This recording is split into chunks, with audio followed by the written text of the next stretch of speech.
And I'm here at the Page interview booth on Friday. It is literally just afternoon. I'm jumping in for a short shift because we had a scheduling snafu where we ended up getting double booked, which was really kind of a mess. But it's a very happy one for me, even though it was annoying for you, because I am here with the one, the only Darlene. So hello, how are you? Hi, I'm doing great. It's a wonderful page 3. I'm delighted to be here. It is fantastic to meet you. We only have one mic right now because I think our last interviewer walked off with his but still. So he might actually be broadcasting somewhere around in the thing. We're gonna have to figure that one out. Hey Chuck. And Darlene's getting shout outs for here. It was an honor for me yesterday to meet you. I took Darlene's hand and thanked you profusely for all that you have given to this industry, to our hobby, and the wonderful things that you have produced. And I loved your response because when you made this iconic Greyhawk map, did you have any idea what it was going to become? No, not at all. It was the thing about Greyhawk is that I had to, in order to do it, I had to quit my job. Okay. Because I knew I couldn't do it on weekends, and it took 2 months of more than 8 hours a day. Okay. And so I had to go. That started my freelance career. Gotcha. So Greyhawk started your career. Yes. What were you doing before that? Well, I was a printer at Lakeland Hospital in Elkhorn, Wisconsin. And so folks don't understand. Like nowadays, we're like, well, we just print things. No. We don't understand. Like you had to have print shops to do all your paperwork and forms and everything, and that's what you did. Yeah, I used the A.B. Dick press.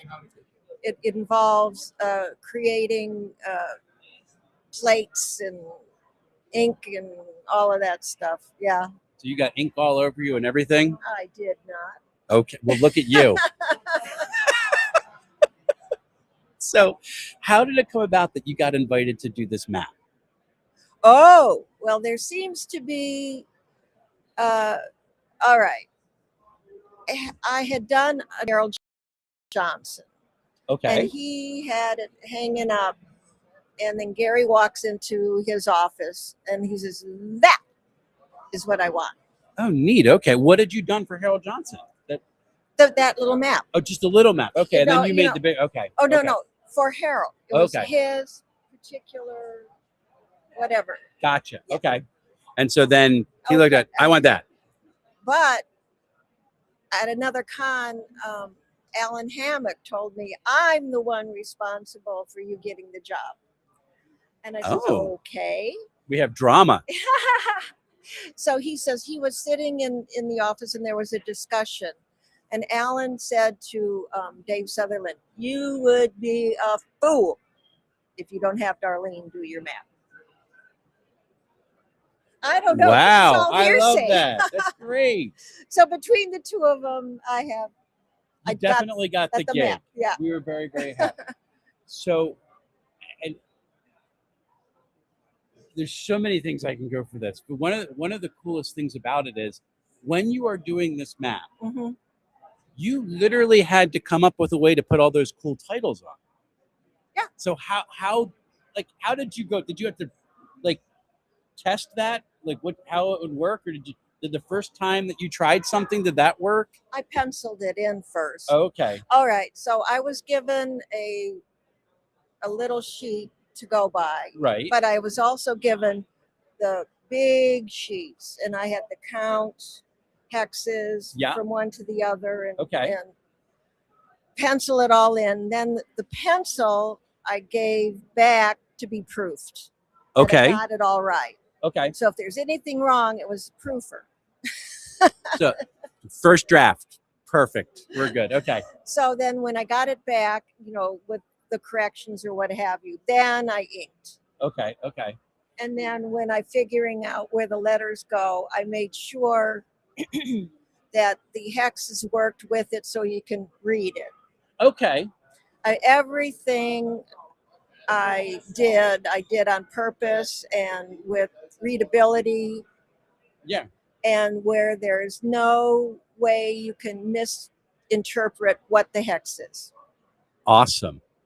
I mean, and you're, other than like Tolkien, you're like inventing a fantasy map for use in a game at this point. Yeah. So you're kind of an icon.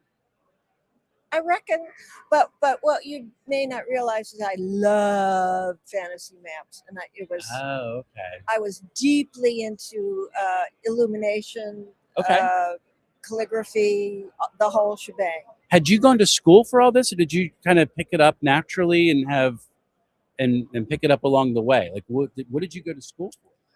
Oh, I went to school for art, but there's no classes in this. Okay. So it was It was a labor of love and of things I loved. Okay. And I love doing the illumination stuff, and I approached the Greyhawk map like a painting.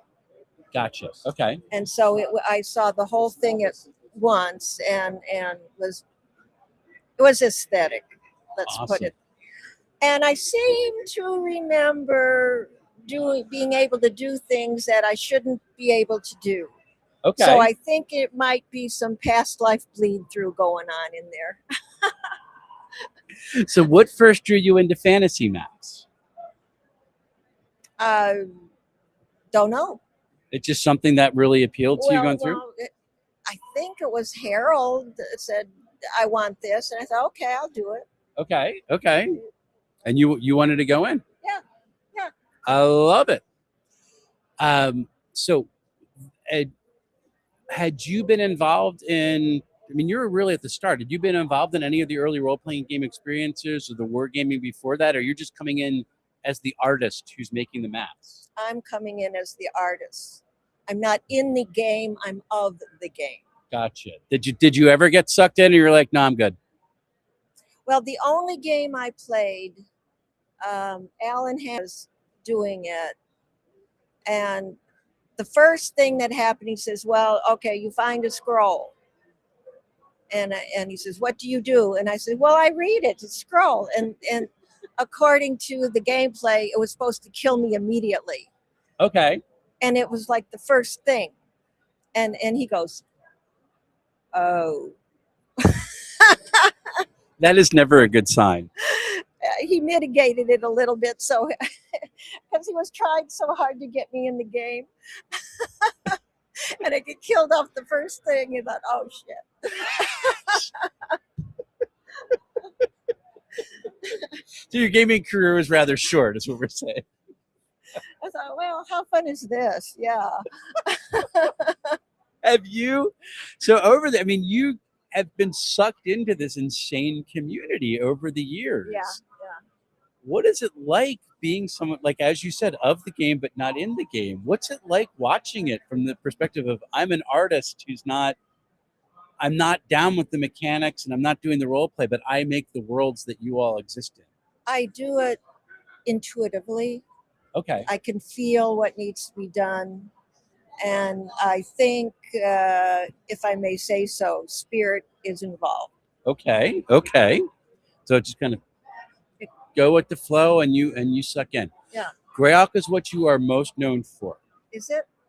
I mean, it's literally called the Darlene map. Oh, so, well, all right then. Yes, absolutely. Darlene looked at me and she's like, I have a legacy. I'm like, absolutely. Well, damn. Damn. That's very good. You are awesome. Thank you. So what other cool things have you worked on that people should know about? Well, interestingly enough, when I'm telling you that things come in, in 1980, a story started to come in. And I didn't know what was going on, but these characters kept talking and they wouldn't shut up until I wrote it down. Okay. And then I've been there. Yeah. Yeah.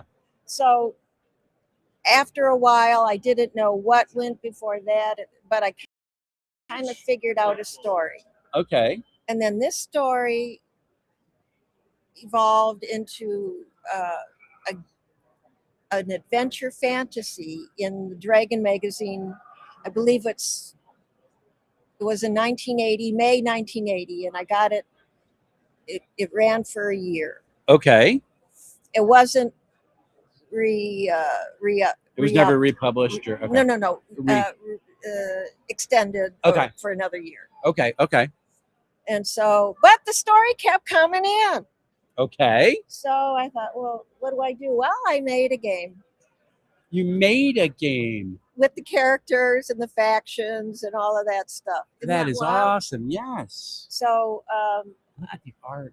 Did you do all the art? I'm asking. Listen. Come on. I have to ask. Okay, what it says. 40 full color character portraits and 112 cards. That's awesome. Isn't that cool? Yes. So, and it won an award when I first came out. I can see that. Okay, tell me about how this game works. Oh, wow. Well, okay, there are 4 factions in Jasmine. Okay. The Battle for the Midrealm, based on, Jasmine. Mm-hmm. And each of the 4 factions have different strengths and weaknesses. Mm-hmm. And so you've got one that's mostly magic user, but really poor army. Okay. One that's a big army, but precious little magic. One that's subterfuge, has a little of all. And then there's Jasmine's faction, which is what they call the ragtag. This one. They have different hierarchical structures, things like that. And I have cards that will cater to one or the other. Gotcha. And the objective is to decimate everyone's castle or get 3 magic items in yours. Oh, really? So you get multiple victory paths. Yes. You were a trailblazer even back then. Definitely. Well, I'm glad you perceive that.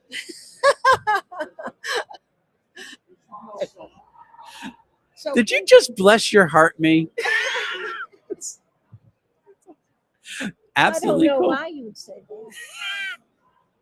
You are fantastic. So. Well, interestingly enough. Yes. I was totally out of the industry. Mm-hmm. And Gary Gygax's daughter worked with a woman who has a son who was a friend of my then husband. Okay. And Gary got a hold of me. Okay. And so he asked me, so I got whatever happened to you kind of thing. Okay. And so he pulled me back in 2005, I believe. Oh, so that's what year did Gary die? It was right. I think it was 2009. Yeah, it wasn't too far after. So he pulled you back. What did he pull? Did he pull you back in for something specific? Oh, Castles and Crusades map. Oh, so you came in for, isn't that their Midgard setting is what they do? I'm making her bad. He's come by 3 times and yelled Darlene. He's great. I'm missing one. So you got pulled into the Castles and Crusades map, which is wonderful. Yeah. That's the last project that Gary worked on. Is it? It really is, yeah. Yeah. So no, neat. well, I had done the map, but I'd never thought, how hard could it be? Mm-hmm. It was interesting. It was something new. I wanted to try it because I hadn't done it. Okay. What was that experience like, that shift? Well, it was a whole lot easier than doing it the way I did the first one. Because, now you can just change the layer. And you can have undo. Did you?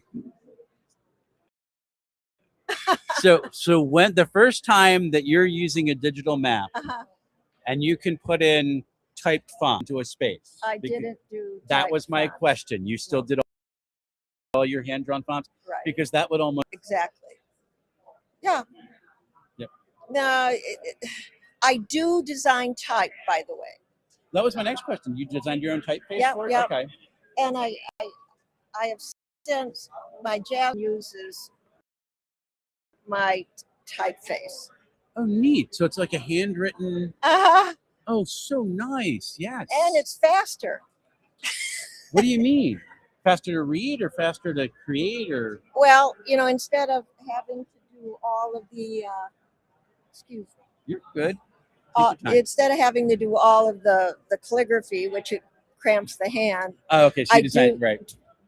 Design the type and then. Got you, but it's still yours.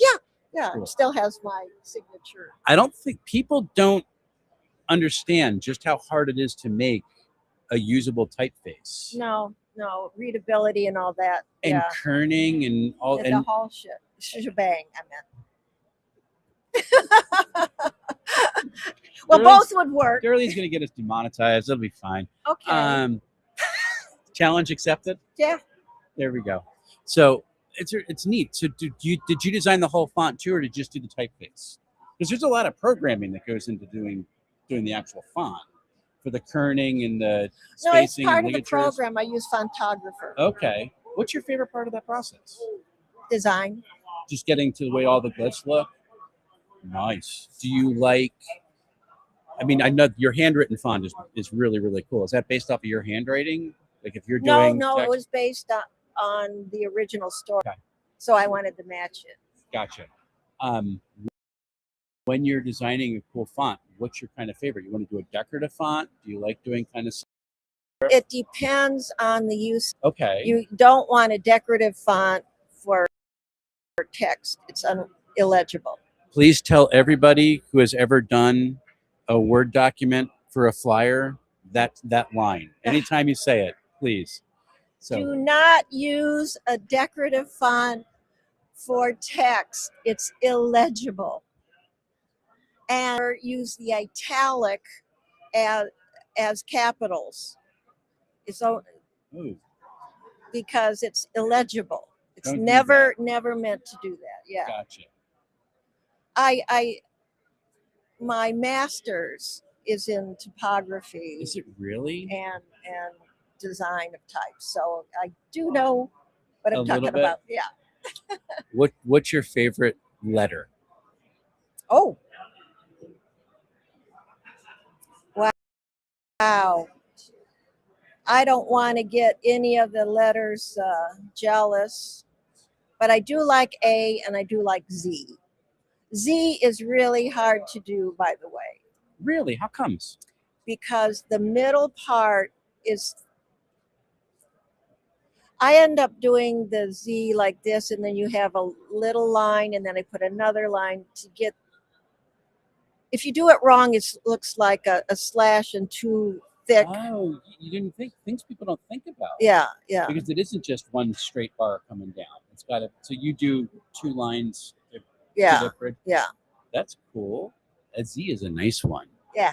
It's very nice. I like. I did something, and I really did a nice little. That's cool. And then A, you enjoy? Yeah, because you can do a lot of ligatures off it. Mm-hmm. You like doing the kind of the fancy ligatures to go? Yeah. Well, I like I did with the Greyhawk map. Right. C. So I did fancier things there. Gotcha. Because when do you get a chance to do that? Seriously? Yeah, really. Absolutely. My daughter did a typeface just for like a fake newsletter that she was doing for a high school project. This is like 8 years ago. Yeah. And we're going, oh, this is beautiful. And my neighbor, who is the artistic soul of an ant, goes, wasn't that just a waste of time?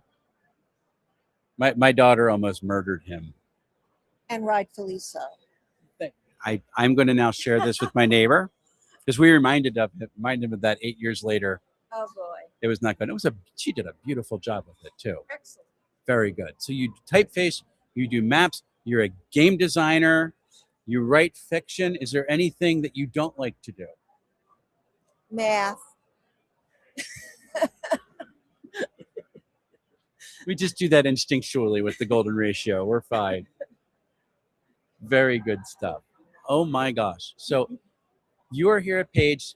this is your. You've been here all 3 years? No, this is No? the first year. This is your first year? Yeah. Why did I think you were here I'm last a year? virgin here. I'm not even going to touch that with a 10-foot pole. So, when you come to conventions, like, what is it about it that you, at least is appealing that you come to that to come and hang out with folks who are fans? We had somebody yelling Darlene as we walked by. Like, what's about conventions that you appreciate? I don't come to the conventions for me. Okay. I come for the fans, period. Okay. If it wasn't for them, I wouldn't be here. That's so neat. And whatever they want. And I make all of my stuff affordable.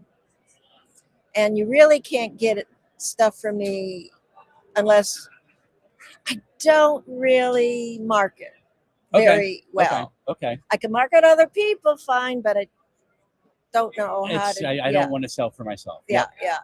I totally can understand that. So I try to make all of my stuff affordable, and I bring whatever I can fit in my suitcase. That's it.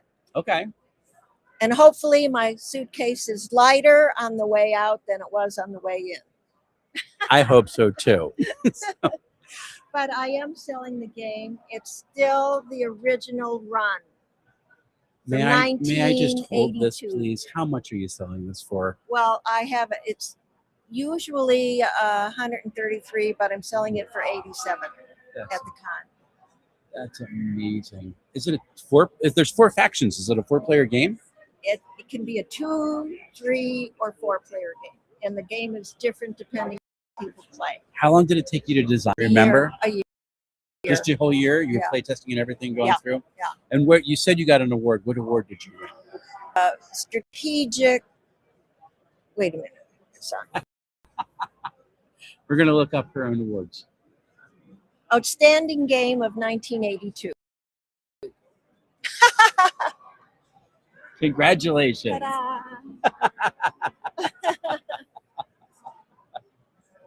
Oh yeah, and I do coloring books. I did a coloring book on Jasmine. Have you been doing these for a while, or is this more recent that you've been doing the coloring books? Recent, yeah. Because that really has become a big thing for people wanting to color. Yeah. Do people bring you the coloring pages to sign ever that they No, colored? they haven't thought of that. They're still thinking color children. Okay. But I have devised a way that, in fact, I tell you what each color means. Oh, okay. And that there is a way if you color consciously. Okay. You can affect the outcome of whatever issue you might have. For instance, I have a means for if you have daddy issues, you can help yourself by coloring. Okay. Like that kind of thing. And then I have the symbols of what each thing colored.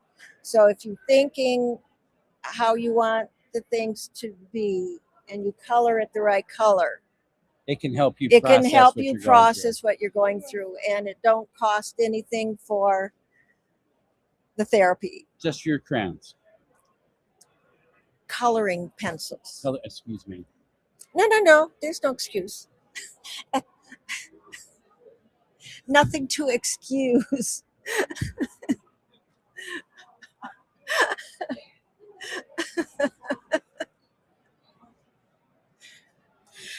Oopsie.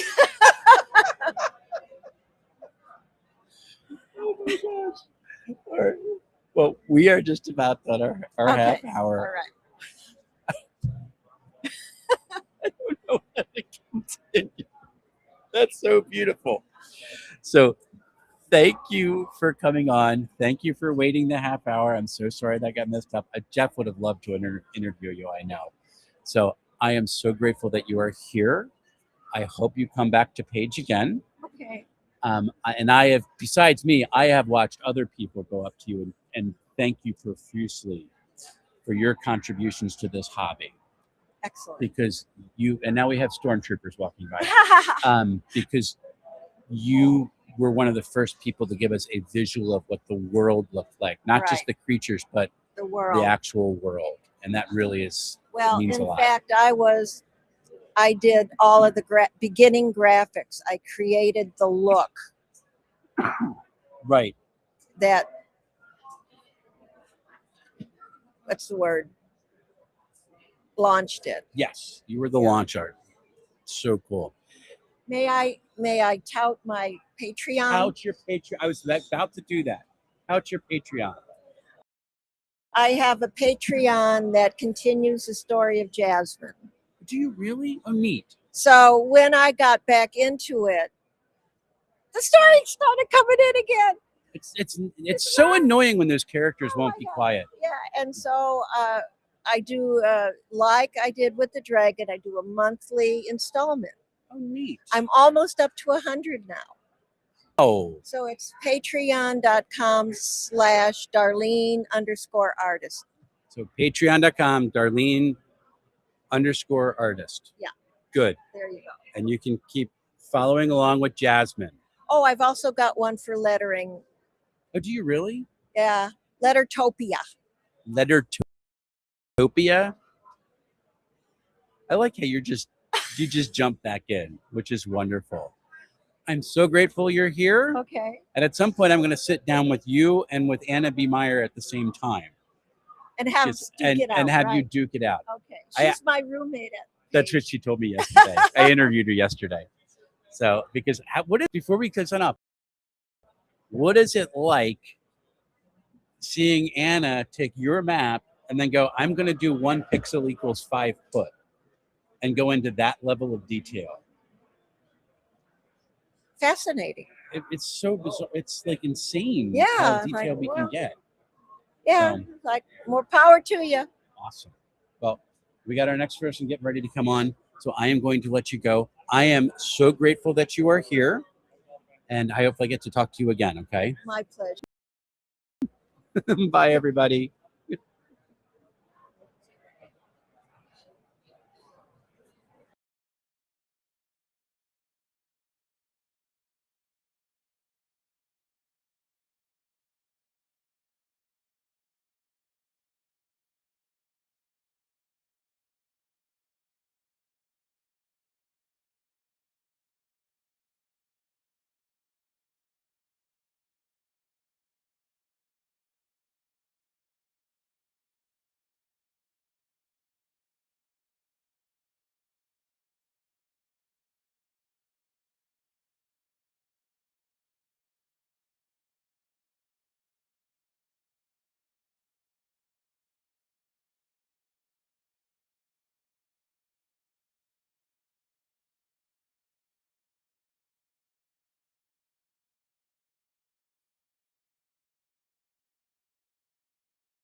Okay, and we're back. Day 2 of the Philadelphia Area Gaming Expo, and with me is Erica Lowe. How are you? I'm great. How are you? Good. So, how are you enjoying the convention so far? It's been a lot of fun. This is my first page, and I think it's a great size, and I've had a lot of really good players at my table, so we've had a lot of fun. Awesome. So, if you were going to describe Page to someone who's never been, what would you say? I would say that since it is my first one, my experience has been it's a con where it doesn't feel like you have to fight for like food and housing and games, which is a big bonus. Do you go to some of the bigger cons? It's like, I would like to get in this game, but they're all sold out. So I think that's a bonus. It seems like there's great games being played here and offered, and there's plenty of space for everybody to play. I like that because I've signed up for some cons that it's like you can't get into anything, and I like the fact that there's a lot of games being played and there's enough space for people to play, and it doesn't feel like I'm screaming at my table. Tables are good spaced. So I feel like so far it's been a really good experience. The staff has been very helpful. Any issues I've had, they're right there to help, reach out, solve it quickly. So I would say so far y'all are doing a great job. Oh, that's great. Yeah, I've definitely been to some cons where I just can't hear anything, and I have to shout to hear the GM, and it's been wonderful here. It really has, and I'm day 2 and I still have a voice, so I'm pretty happy. Yeah. So yeah. So are you running any events this year? I am. I'm running two games. Thursday, Friday, Saturday I have a game. Sunday I have a game, and then I will get to play in some games. Great. Yeah. So have you purchased anything at the Desert Hall, or is there anything that you're eyeing that you'd like to purchase later? I have bought a piece of artwork. Ave Nox. It's a mega dungeon, and they had the original charcoal drawing of the sun god. And I walked up and I've ran Ave Nox. It's a system neutral mega dungeon, if you're not familiar with it. And I paired it with Shadow Dark. And our campaign so this is a mega dungeon that I've ran with my friends, and I saw that I was like, I have to have it. So I bought it, sent them a picture of it, and I said, I have the original drawing of the sun god. And so they were super happy about that. It's really cool. I get to hang that in my house. Whenever I see it, I'll think about that campaign. Yeah. So there is one, I can't remember the name of it, but you play as drunk mall Santas during the zombie apocalypse, and that sounds awesome. I haven't bought it yet because the art was a little expensive, which I'm happy to do. But I'm kind of like, I'm thinking I'm going to pick up the drunk mall Santa thing too. Do you know who makes that? They did the it's like Saturday morning newscast. I can't remember what the name of it. That's one of their other games. I have a terrible memory. I wish I could give you the name because it sounds great, but I forgot. Okay. Well, I'm sure I'll be visiting the vendor hall again. Yeah. Find it. Yeah. I'm all about like different games for holidays. I know, that's exactly what I thought. This would be a perfect game for like a Christmas, yes. Special and stuff for my group. Because we always do a Christmas party and we do a game. Yeah. Christmas, Halloween. Mm-hmm. Thanksgiving. Yep. So what's the coolest thing you've seen at Page this year? There's a guy who's running the Marvel TSR system, and he has all this terrain of like a block of a city, and I'm supposed to play in that later today, and so I'm looking forward to that because I love terrain. And I've played Marvel 616, but I've never played the TSR, the one that kind of inspired it, if you will. So I'm excited to experience that. So for those, I probably should have led with this question, but for those who are not familiar with your work, can you tell us about what you do in the gaming industry? So I wrote Ragnaborg. It is a Viking hack for Pirate Borg and Mork Borg. It's set during the days of Ragnarok. So you're sailing around broken Midgard, trying to reach Valhalla by dying epically in combat.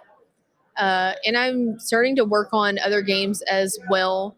I've done some third party creating for like Dark Space and Shadow Dark, a little other Morkborg things in DCC. Yep. Yeah. Yeah, so I was going to Kickstarter it, and then I realized that the campaign had already ended. So I'm glad that we're able to pre-order on BackerKit. Yes, we fully funded $71,000 in November of 2025, and you can pre-order through BackerKit. Just Google BackerKit Ragnaborg; it'll bring you to it. And everything that was on the Kickstarter is available on the order store. That's awesome.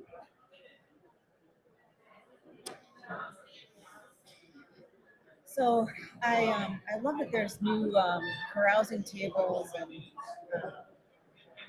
like different sort of games. Like I know it was mentioned on the Kickstarter page that you had a lot of new dungeon tables for Ragnarok. Yeah, so carousing is, like you said, it's in other games. The way that they handle it in Pirate Borg, you kind of roll on a table and it tells you what you do the night that you've done a little too much drinking. In the Viking Norse people, they were really into nicknames. And so in Ragnaborg, when you get a little too, deep in your cups, you earn a new nickname. And the other people around the table that weren't blackout drunk when you earn said nickname get to tell you the journey you went on. So you get some role play in the way I'm doing carousing. The other people at the table get to tell you your tale, if you will. Oh, cool. Yeah. So how does the rune magic work, and how can seers use it to amplify themselves? Yeah, so I have single runes, I have binding runes, and I also have naval runes. For the seers, a single rune is you're looking for a 12 on your spirit roll. And if you want a binding rune, if you're not aware of what a binding rune is, it's a collection of runes. They could be like in a line or they could be in a circle. And you're looking for a 14. So the idea is you get a rune bag and you can fill your 12 runes. What runes you choose is up to the seer. And since the binding runes, they have an amplified power, right? Some examples of like single runes and binding runes is maybe you throw out a rune and the spirit of like Mjolnir appears, flies out of the rune and hits the target. They also could be used to like heal or support your party. They could be used to place it next to a cup or draw it on a cup, and it tells you if it's poisoned. So it has some utility aspects, some damage, and some support to it. Yeah. And with the naval runes, there's a tree in Broken Midgard. Its roots are connected to Yggdrasil, the world tree. And if you go out into the world, cut one down, and it's a boat upgrade for your ships, you add that wood to your ships, you can use naval runes. Since, pirates have cannons, Vikings didn't have a way to do broadside attacks. So the naval runes will add utility, and they also give you broadside attacks. So maybe like the dragon head appears and it shoots a giant ball of flame at your enemy, or you call down big pieces of hail or lightning strikes, things of that nature. But then your enemies also have broadside attacks that could be magical as well. Yeah. So there's the runes are very important in that culture, and I wanted to make sure that I brought as much of it into Ragnaborg as I could. Yeah, I mean, it definitely sounds interesting. I'd love to try being a seer. Yeah, that would be great. If just let me know if you ever want to play. Sure. Just thinking. I don't know what my schedule is like. No, you're fine. Okay. Even after the con. Yeah, that'd be great. Yeah. I feel like we've signed up, like double booked ourselves for everything. I feel that. But I love how, the hunter class can adventure as animals. Yeah, so they have a trusted beast, and it could be like a red squirrel, it could be a polar bear. So you can choose to be an animal as like if you want to be versus a human. Very much how they have things like that in Pirate Borg. I love the idea of having a whole adventure where you play as animals. And so in the Solstice collection, which is a supporting zine of the core book, you play as animals because it's pre-Ragnarok. And it's during the solstice, the wild hunt, the winter.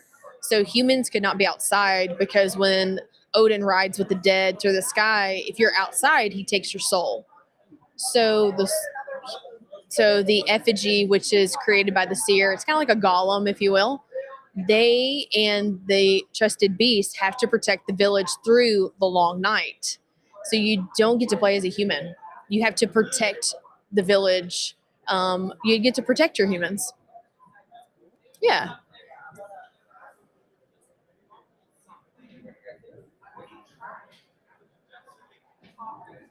So the Kickstarter, it also, I know it has a lot of rewards, including 6 adventures written by other artists in the TTRPG industry. Can you share about who contributed to that?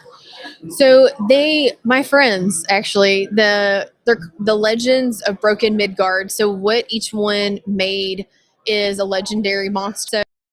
So the idea came from, I used to play Guild Wars 2. I was really into that game, probably a little too much. And there was all these world bosses, and I thought that was so cool. And so if you want to sail around Broken Midgard and just hunt one epic monster to the next, you can. And they're all created by friends that have supported me in the last 2 years. So people like Troy Sandlin, Zach Goins, my friend Trevor, who I've played at home with for the last 10 years, my dungeon master. And the idea is they each have an epic stat block. They have layer information for the DMs. They have custom loot. And that way, everything you need to run that monster and their lair is right there for you. Yeah, and we unlocked some extra ones with the Kickstarter with stretch goals. Brian Collin, who made Bass Grim, he created one. And John, my editor, and my friend Trevor, and Mr. Dragonbane himself, Jonathan Meyer, who Lurking Fears, he also contributed. That's awesome. Yeah.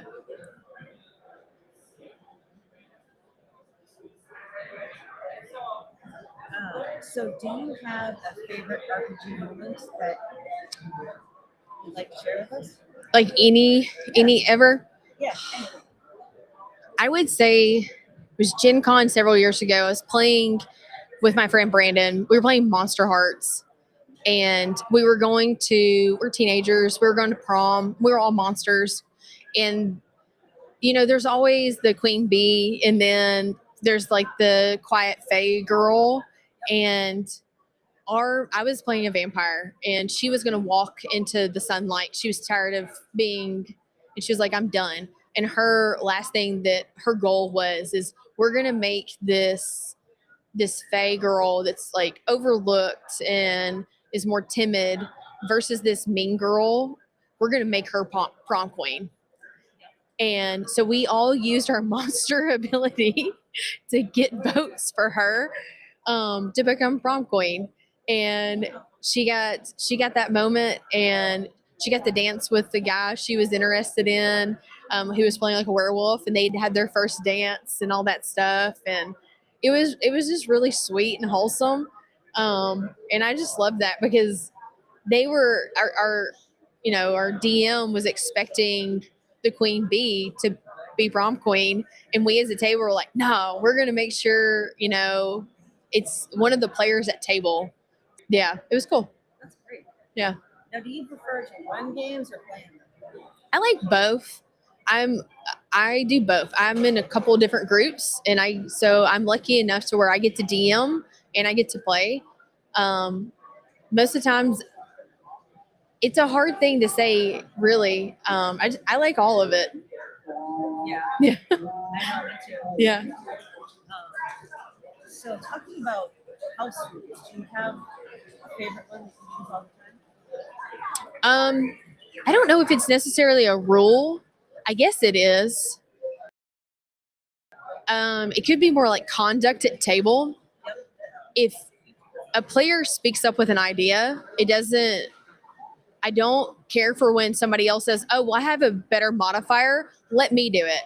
Well, that wasn't your idea. Yeah. So your character shouldn't be doing it. If the person who had the idea says, hey, my character comes over to you, I know that you're very skilled in X. Would you be willing to help me with this? That's fine. I'm fine with that. But I don't like the idea of just because you have a higher modifier, then you get to roll and you step on somebody else's moment. Because if you build your character to have all the best modifiers and you use that all the time, then you're always stealing people's moments that they come up with and their creativity and stuff. And I don't really care for that. So Yeah, I agree. yeah. I think you should be able to do your own thing, and even if you're not skilled at it, just give it a shot. See if Yeah. it works. Exactly. It's like, it was your idea, your character tries. If they doesn't work out, then, we can figure out something else. But let people have their moments. Yeah, exactly. Yeah. So what's the one piece of advice you would share for anyone who wants to kickstart something? You can't do it alone. It just can't. It's hard. It's very hard. It's harder than you realize. Make sure you surround yourself by people who have more knowledge than you. I'm lucky enough that I had a lot of people who helped me, and I wouldn't have done as well as I did without them. So just don't try to go at it alone. Build a support system, people you can trust, people who know more than you that can give you advice. Take their advice. And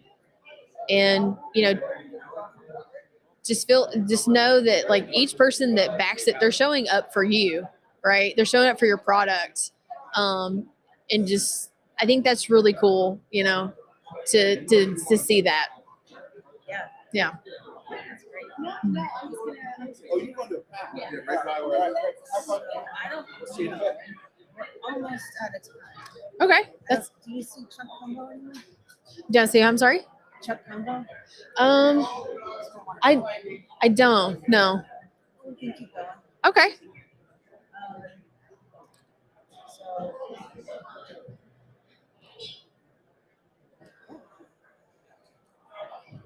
Do you care if I ask you a question? Is that okay? of course, yeah. So, what's a big moment for you so far in this page that you've enjoyed? I've had a lot of big moments. I really enjoyed the panel I did this morning. It's my very first panel. It was just basically like all the things I use to make my gaming experience as good as it can be. So Okay. different tools I use, like Pixels Dice and Dots Dice, meta glasses, Yeah. different ways to do character sheets, different ways to configure mind stuff. Okay. That's really cool. Yeah, Yeah. it was fun. I was nervous, but it went well. Yeah. Panels, I've only ever been on one, but I could imagine. Yeah. They make me nervous too. Yep. Yeah. But I'm super glad I did it. Yeah. For sure. I'm gonna be doing it again in May. So. It's great that you're like sharing knowledge and information and stuff like that. I go to a lot of panels because I feel like there's so much. I mean, there's so many great people here who have way more experience. Like I didn't find gaming until my early 20s, so I'm relatively new.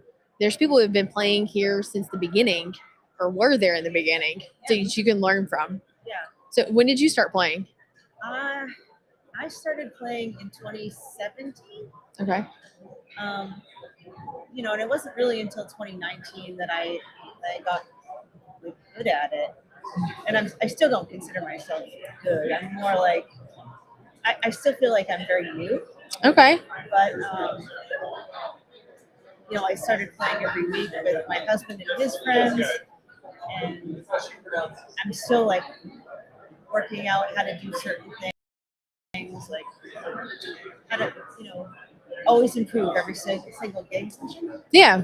So that's what I'm working towards. And that's when I started the channel. That's what I wanted to do. Like, Yeah. I'm figuring it out as I go. I'm not sure that. Yeah. No, that's great.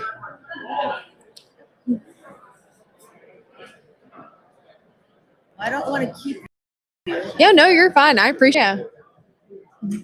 I kind of went through my list of questions. So No, you're fine. I appreciate your time and having me on, and I hope you have a good rest of your con. thanks. You too.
All right.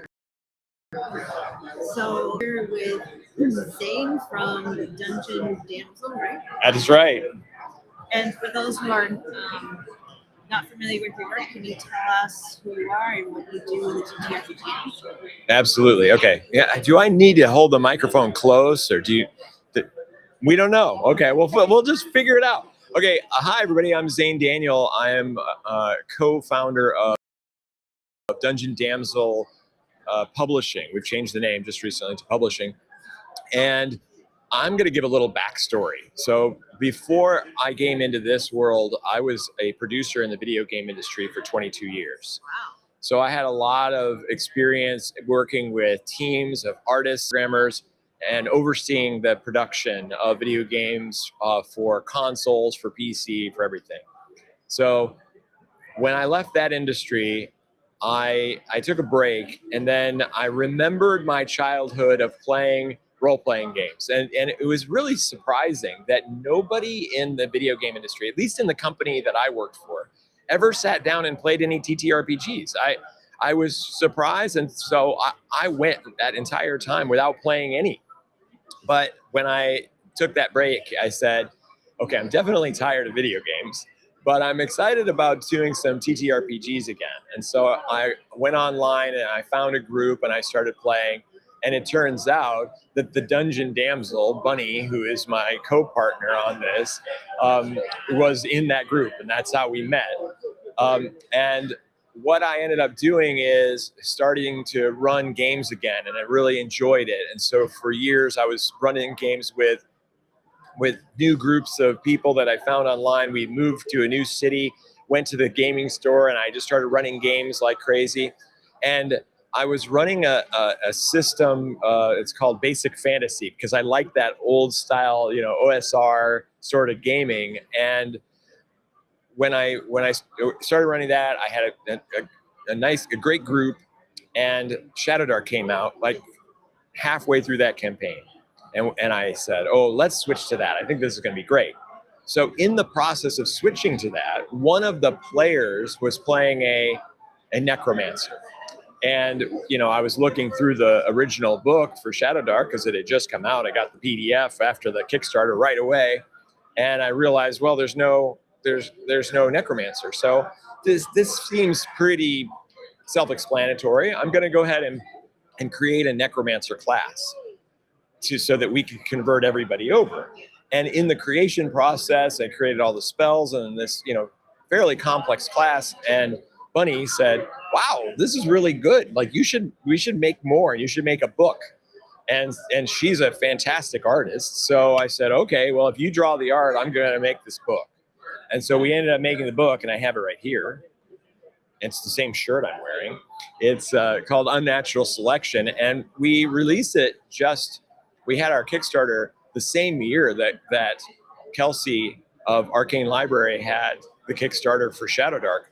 So we hit really fast, and it did exceptionally well. We were very blessed and very thankful. The community, the Shadow Dark community, is amazing. They're very supportive, so we're very happy with how that all went. And Kelsey endorsed it and everything. It was wonderful.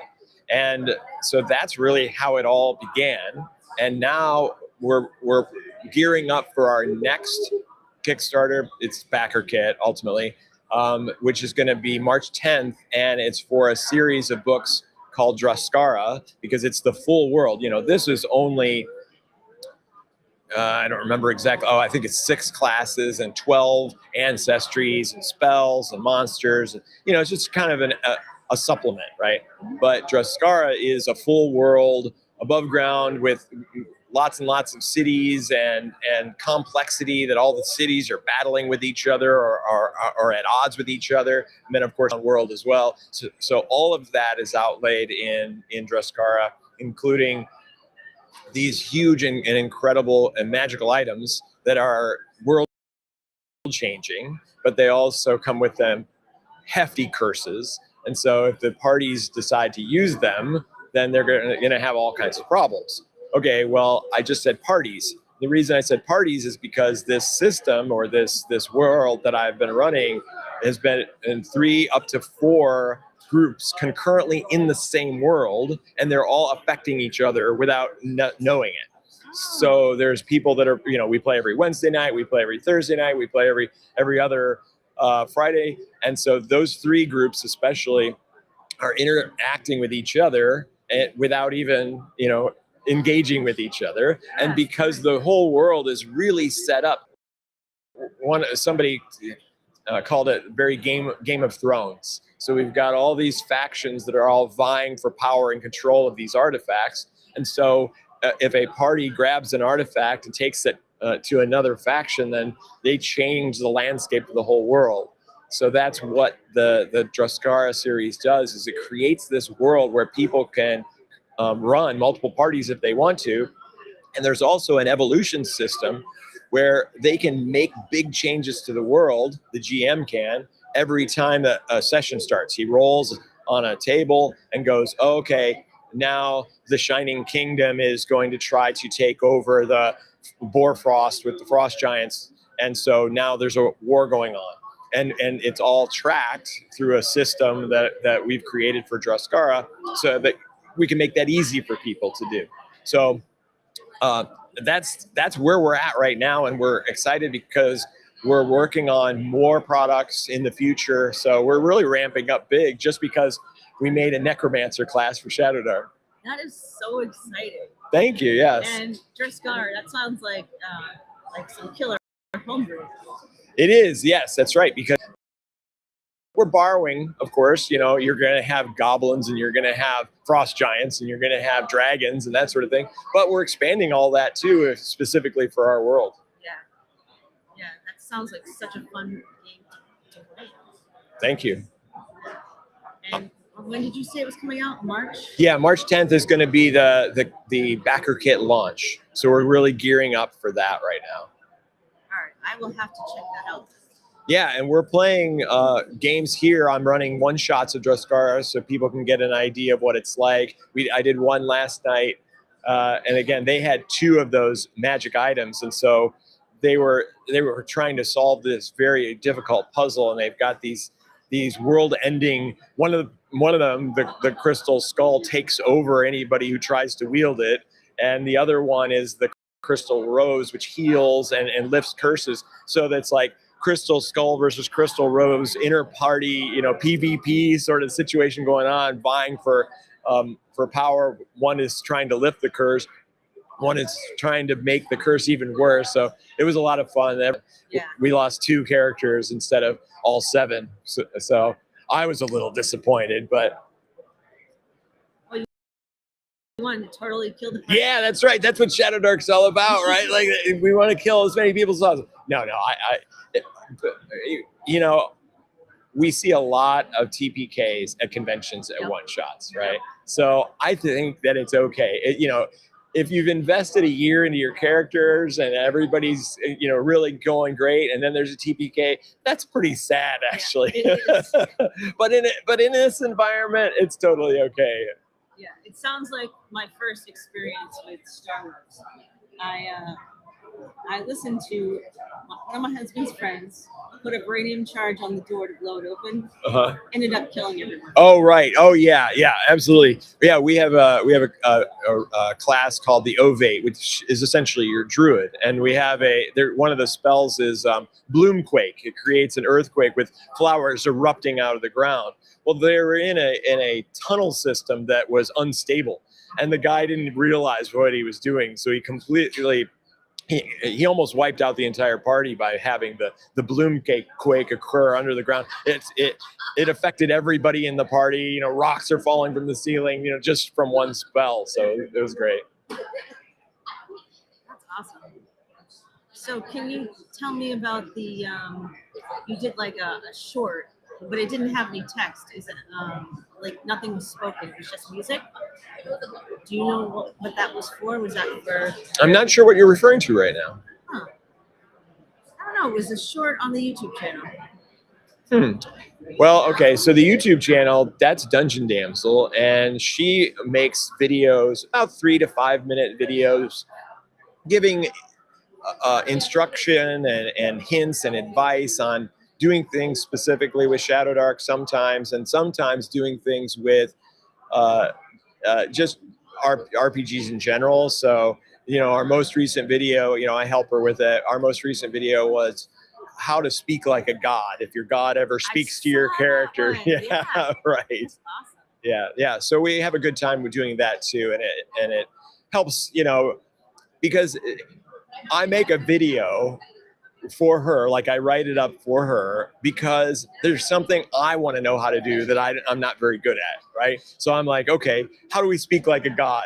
Let's do some research. Let's figure it out. Let's work together. Let's try some different things, and that's where the content for the videos come up. Stuff that we really want to know how to do better.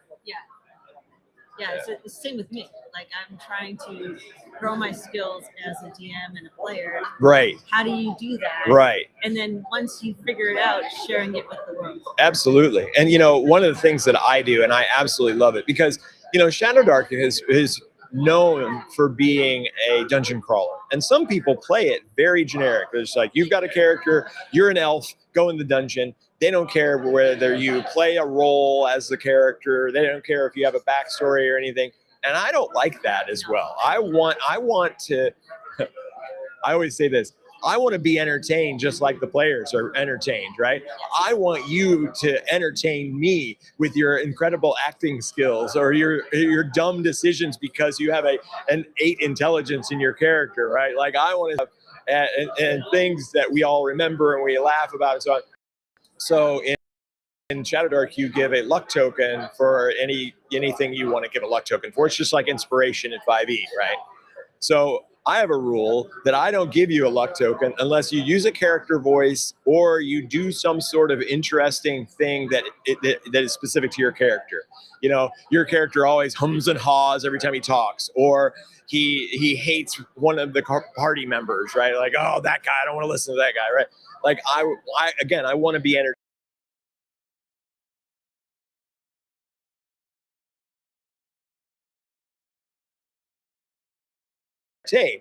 So I reward behavior that is decisions, right?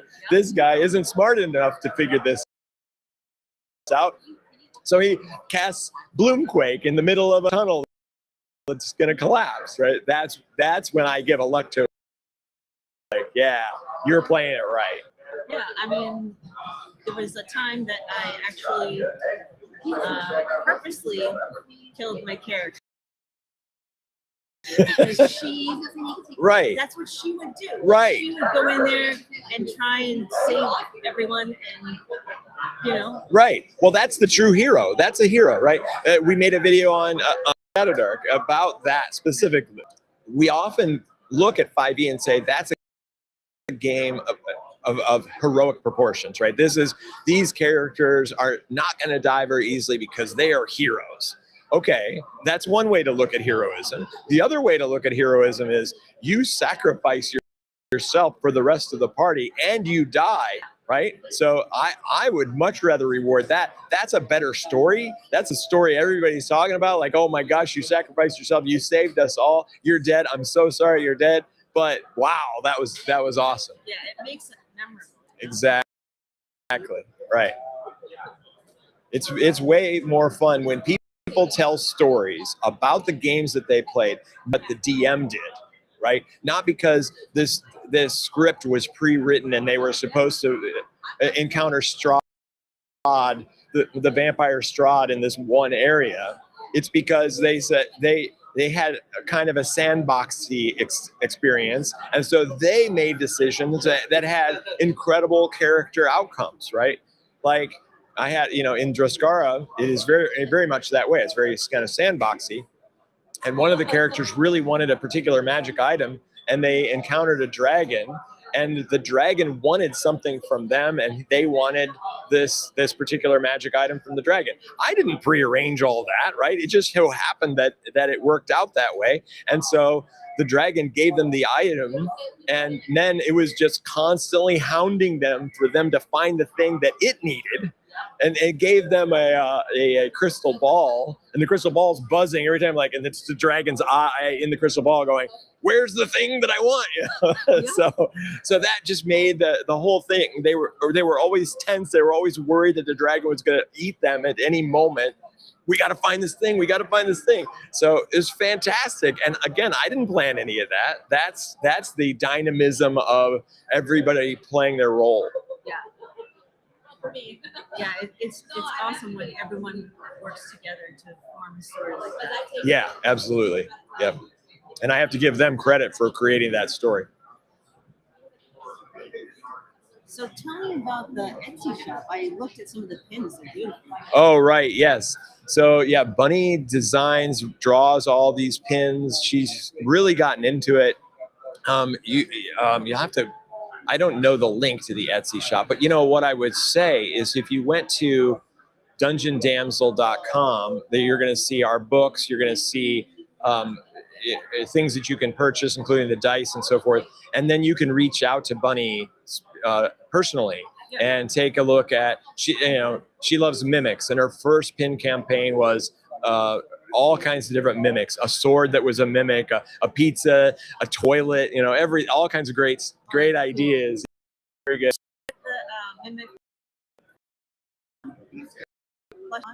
Oh, no, I've seen it. Yeah.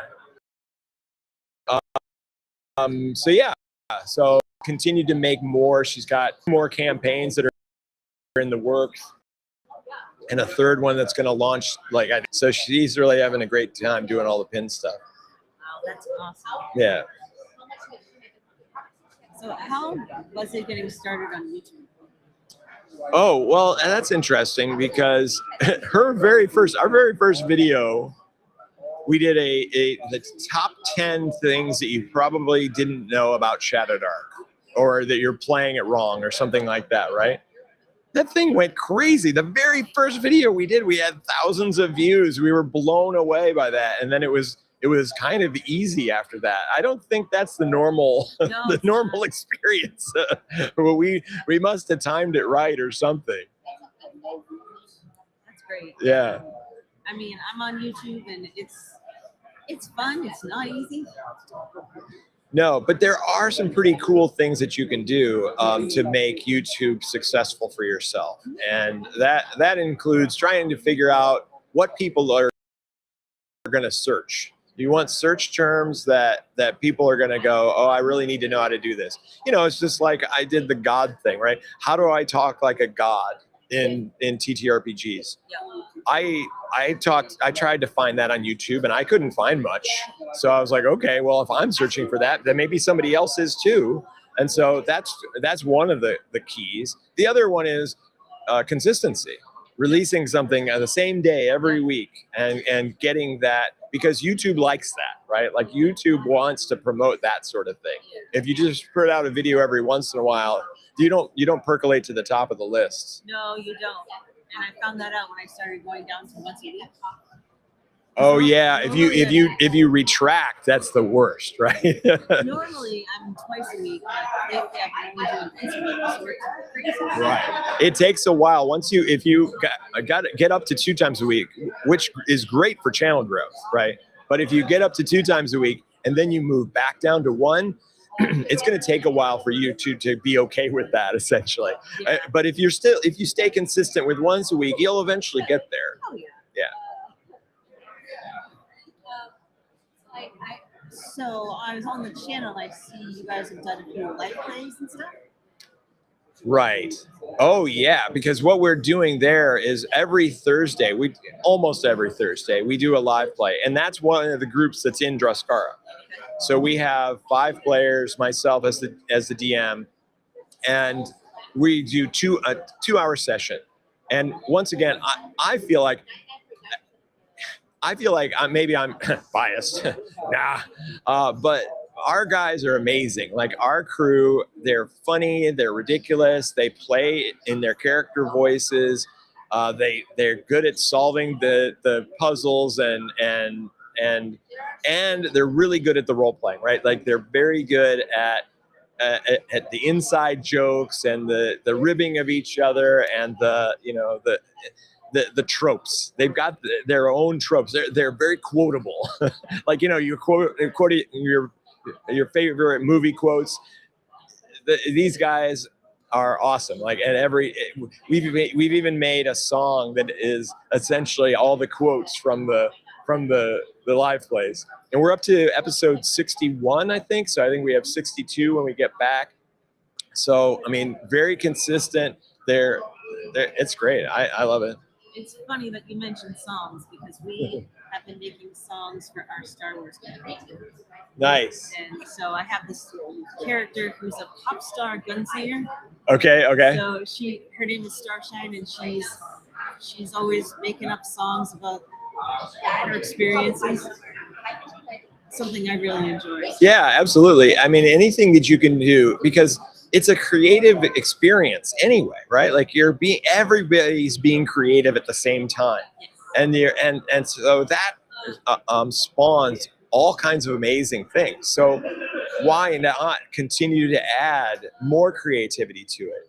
Like, you know, we had an artist draw all the characters in a group shot. We did the song, and anything that you can do to, you know, add to that.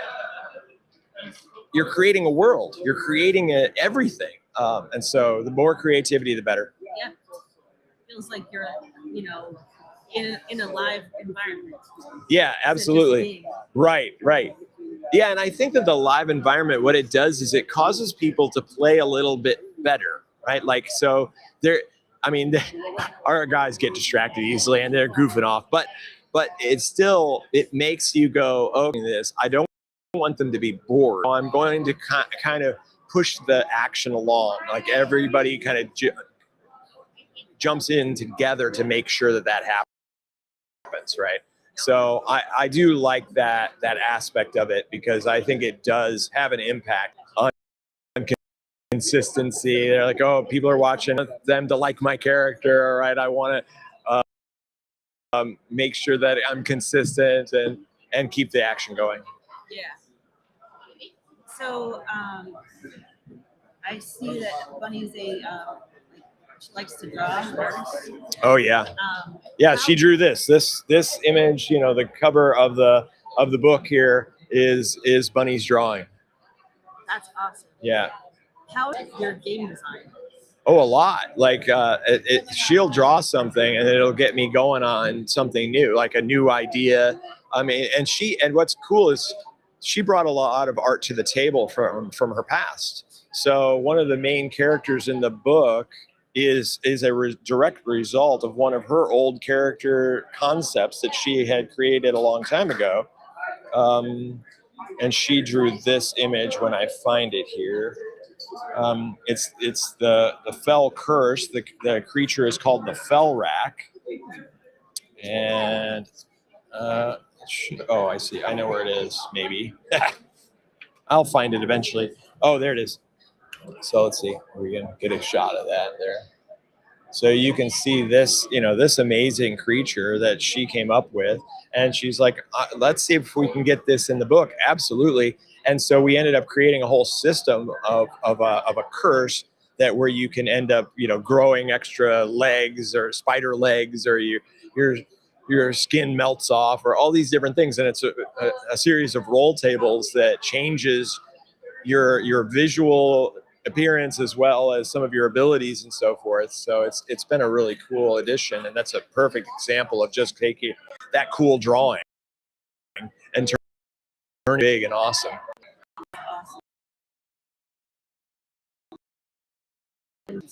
Yeah, it's been great. I've run 2 games. I ran a gauntlet yesterday, and then I did a Drascara one-shot last night. And it was a Drascara gauntlet in the morning. It's awesome. I having energetics, and that's what coming to a convention like this does. Yes. Is these folks that have, sometimes they don't get to play until they come to a show, and so they're really chomping at the bit to join a great game and to make it fun. Yeah, and then you're playing with people that you don't know. Right, absolutely. And it's always fun when people I play with, right? We know each other. So when somebody new comes in and they bring their voice, or they bring a new concept to a character that somebody bringing in a character that group using for a while, they play it in a complete way. It's an eye opener. It's fun and exciting to see what they come up with. So yeah, I think it's great, and that's pretty much been the story of my show so far. Is that was 8 hours of GMing yesterday, and I went back to the Airbnb and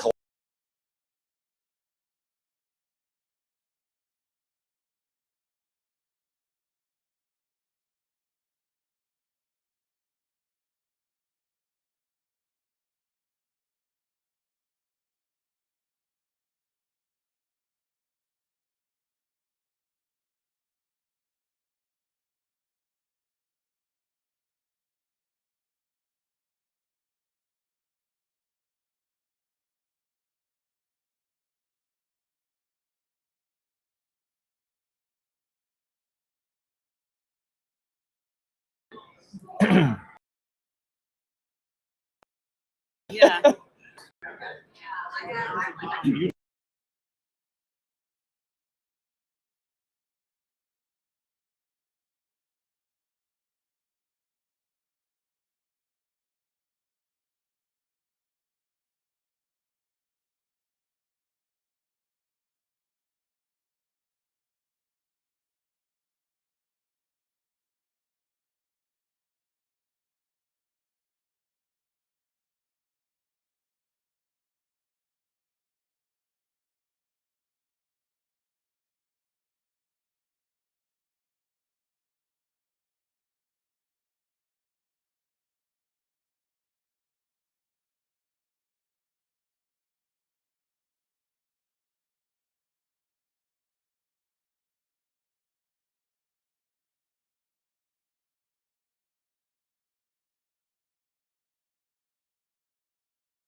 Okay, I'm back. Sorry, we lost connection there. it was such a great conversation too. You really missed out. What's the longest campaign you've ever played in? Oh, played in or run? I guess both. Yeah, because I've been running years, so I don't know if that's what you meant by the longest I've ever played. Hourly. Oh, in an hour. Oh, I don't know. It probably. See, now I'm older, so it's a little harder to go for like a 12-hour kid. Yeah, we did 12. I don't even remember that. But now, 4 or 5 hours is probably the most I'm gonna do in one sitting. Yeah. It's weird for me because hours right now. I don't want 11, 12 hours. I still want That's great. Are you player or G or player? Yeah, okay. It's a little bit easier for player. It can be taxing for the DM to keep track of everything and make sure everybody's being accounted for, and you don't. Oh, I forgot to add up this counter and that counter. That sort of thing. There's almost like it's not really a stress, but it just takes a lot of concentration. At least for me. Yeah. So if you were gonna pitch Paige to someone who's never been, well, this is my first time ever being here, so I mean, okay, what do I observe? I've gone to GaryCon a couple of times. I've been to smaller cons. I've been to Gen Con, which I would do the opposite of recommend that one just because it's so huge. but this one I really have enjoyed. Because I like that it's the way that it's laid out. I think it's very convenient for everybody to get everywhere. My feet aren't dead like they are at most cons, most of the big cons, right? The number of people here the diversity is great. And so you've got all my games are filled.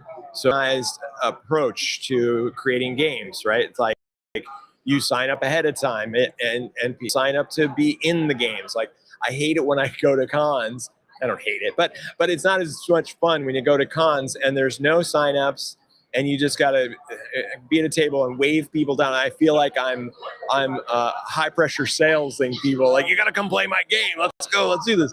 You know, so this is really nice. I show up at the table, everybody's there, we play the game, and it's great. And I do really like that it seems high percentage of TTRPGs, because that's why I'm here. I like board games, sure, but TTRPGs are why I'm here. And so if you're a TTRPG player, then you're gonna love coming here. Yep. No doubt. Yeah, I felt the same way when I went last year. Yeah, it's like, it's small and big, right? It's not too big that it's just overwhelming and you don't know anybody, but it's also big enough that you have a nice willing players and that are going to have a good time together.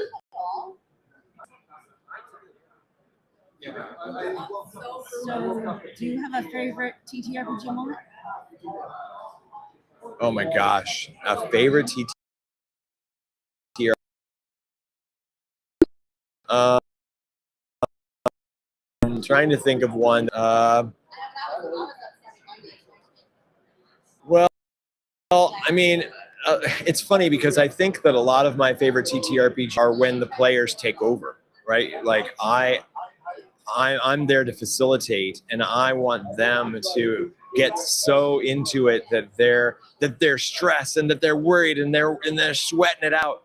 So one of my favorites is when I had a PvP moment where Skull took over one of the characters, and now that player had to play his character to the best of his ability to kill the rest of the party. And you know, I can throw 100 frost giants at the party and they're not as scared as when one of their own players is going against them. Then they're really scared, they're really nervous, it gets competitive, it gets exciting, right? So that's probably my favorite moment, is when this guy ended up being out to get everybody, and then they're desperate, they're running away, they're strategizing in a way that I hadn't seen them strategize, right? Because it's like playing against bots in a PC game, right? You're gonna, like, okay, playing against one thing, but going online and playing against other humans, that's an entirely different experience. Yeah. So I think that was one of my favorites. That's great. And do you have any favorite house rules? Yeah, the one that I told you about with doing the luck token. You only get a luck token if you role play your character very well. That's probably my only big table rule. I bet you there's more that I can't think of right now because I don't categorize it in that way. Yeah, so that's probably my favorite. Because again, I want to really encourage that role playing. Yeah. The one we use at our table is called Fexor rule, and my husband, it came from one of his games. Whatever is out loud is canon in game. So, oh, right. Okay, that's great. So our friend Charlie, sometimes he says things, doesn't think about it. And, yeah, gets himself in trouble. Right. Well, like what? Like, oh no, they're gonna be waiting for us around the corner, and that's a real game moment. I think it was like, oh, this guy's a insert word here. Oh, you said that in game. I did. Right. And so that's all in good fun. Yeah, I like that. Yeah. I feel like my players would take advantage of that though. They would do like, oh, this is actually a butterfly. Oh, see, it's in game. I said it. Yeah. That's all of my questions. Okay. Well, this was a lot of fun. I appreciate the opportunity to talk to you and to you. And you know, I'm really impressed with her. Will do. campaigns and YouTube stuff. All right, that sounds great. I will be happy to do that. All right, well, it was great. Thank you again. Bye, everybody.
Well,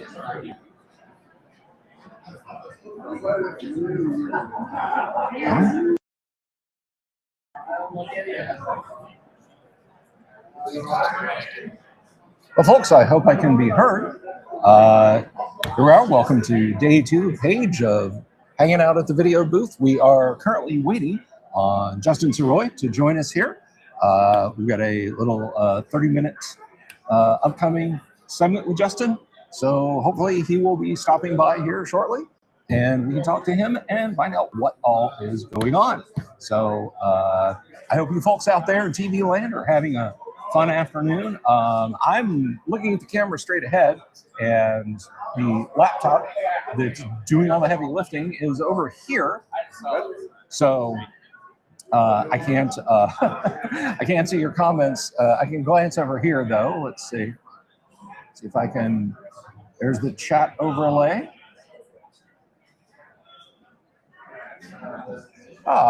Chat. There we go. Alrighty, so I have that up. So if you're out there and you're watching, please, by all means, leave us a comment. Maybe you're out there, maybe you're in the page tomorrow, you're doing a 2-day thing. Maybe you're stopping by this evening. Let's swing by or leave a message and say, hey, I'm there and I'm having fun. Or, hey, I'm coming there and planning on having fun because of the fun you're seeing. And we'll get, like I said, hopefully Justin will be along and then we can have a final time with an interview. But as I said, he was scheduled for 2 o'clock, like me, right here. But hopefully he'll be along and we can get a nice little 30-minute section with him. As for myself, I am having an absolutely wonderful time here at the con. I've been all over the place. Oh, and in case you're wondering, I am Bill Sylvie, the Dungeon Delver. You can find me here on YouTube at the Dungeon Delver, where I do a lot of stuff like this. We do actual plays of classic TTRPGs. That's always a lot of fun. And we have a pretty good time, I think, over there on the channel. So if you like some RPG history, if you like it when people talk to creators, it's 5 nights a week of live stream. I do short videos all week long, little informational music kind of videos. It's a living, as they say. It's a living. So if you are into that kind of thing, you can come find me on YouTube.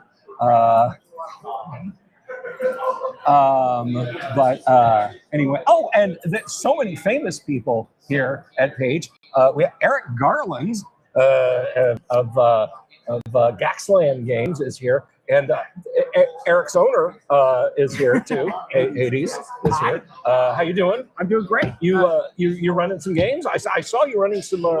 Just finished Dragon Derby. Yeah, Dragon Derby. Heidi's running a session now, and I'm going back to our booth. Alrighty, well, I wanted to stop and say hi. Well, thank you very much, sir. I think you're quite tolerable. I'm downright acceptable from time to time. All right. Take care. Eric Garland. How cool was that? So yeah, just some of the wonderful people you can meet down here at Page. And like I said, we're waiting on our guests to blip in here. Waiting on just. Hi. Are you live right now? I am live right now. Scott can do it today. Well, He's not here Sunday. This is the first I've heard about the interview. You had set me up for 2:30 on Sunday. I'm leaving on 2:30 on Sunday. Okay. So I didn't. What's the interview about? Hey, thanks.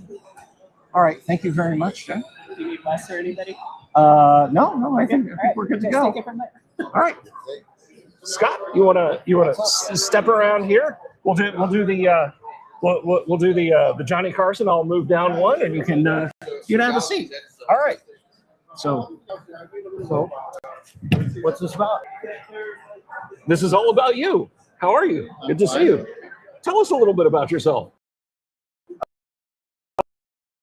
With microphone, so you can be heard.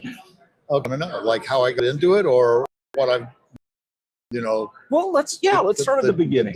How you got into it? I was a graduate student in 1974 at the University of Wisconsin, and my first semester going into a zoology program, and one of the other graduate students in that program, in fact, in our laboratory, introduced me to a new game which had just come out, 1974, right? Dungeons and Dragons. I not only was completely unfamiliar with that, I had never read any Tolkien. I'd read a bunch of other adventure novels and science fiction and things like that, but I just had not gotten into that. So I got sucked into D&D that year. Then I was running my own campaign in the spring. In the summer, I was off to do animal behavior field research. So we're off to camp in the field and all that.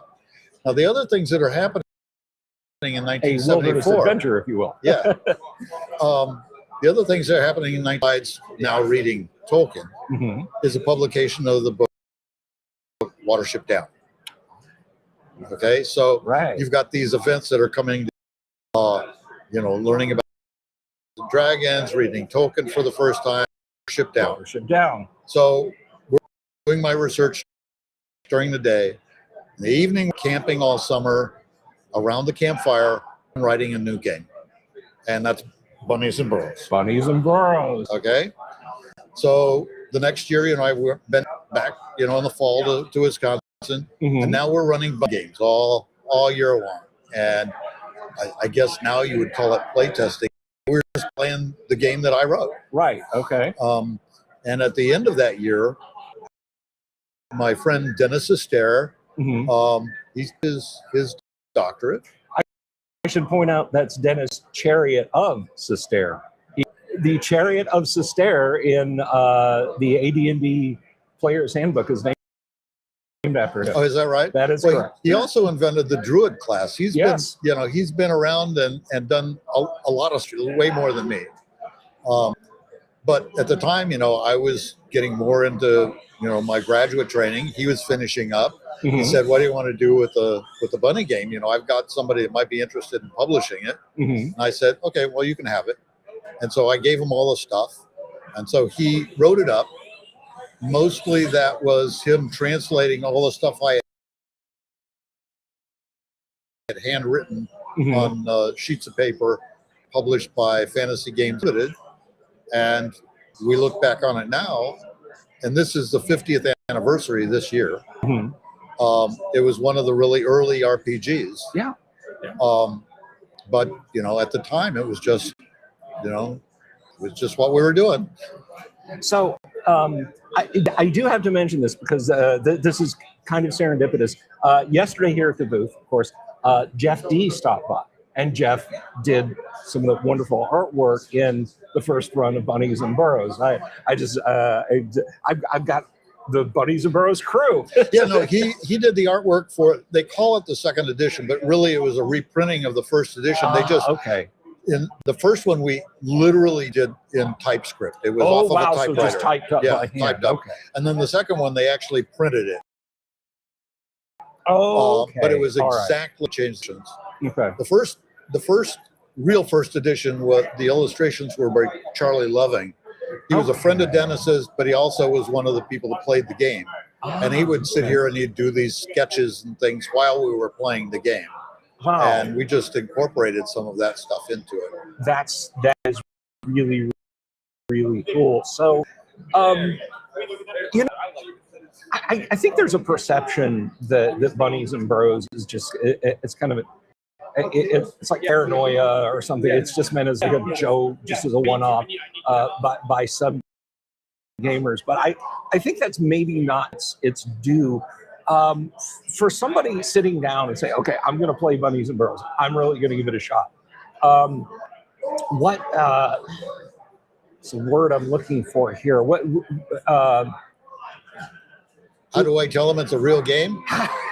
Thank you. If there's a single word for that, I don't know what it is. It's probably German. But how do you get people invested into that as a serious role-playing game? in its original incarnation and the way we usually run it, it's about the natural world. So instead of elves and dwarves and armor-clad fighters wandering around looking for mythical creatures to fight and looking for treasure, these are rabbits that are living in a real world environment that is to them very much the same. It's filled with monsters. It's filled with things that they don't. It's filled with things that they might find valuable, good things to eat, things they can trade with other animals, things like that. So in terms of gameplay, you could do a lot of the same kinds of things in Bunnies and Burrows, except dealing with characters that are inherently weak. Or somebody that, a rabbit that goes up and just because he's a high level rabbit, he's going to be able to stand up and punch a bear and walk away from it or something like that. Right. But they have all kinds of ways of solving problems against much tougher creatures. We always found that was much more fun than just overpowering something. Right. So when you have a group of rabbits and they figure out how to deal with the bear, that can be a load of fun. And that's about rabbits. And almost every culture around the world where there are rabbits, there are mythological rabbit characters that are tricksters. And you find that in almost all religions. It's so interesting you mentioned that. I was reading a book years ago about Chinese culture, and it talked about the rabbit as trickster god. And there were pages dedicated to Bugs Bunny. And it was like a light went on. Like, of course, Bugs Bunny. Yeah. A modern icon of the trickster rabbit deity. Yeah, no, that's exactly what it is. And you could think that it's like, the O. Henry stories or something like that. But if you go back and you look at medieval paintings, there was I'm not quite sure what the symbolism is, but you can find lots of illuminated manuscripts where it shows rabbits. It's bizarre to it. Rabbits have had this dual nature through much of our culture. First of all, as kind of a fertility thing, and the other one is as kind of a trickster. Yeah. So Pop went all in, and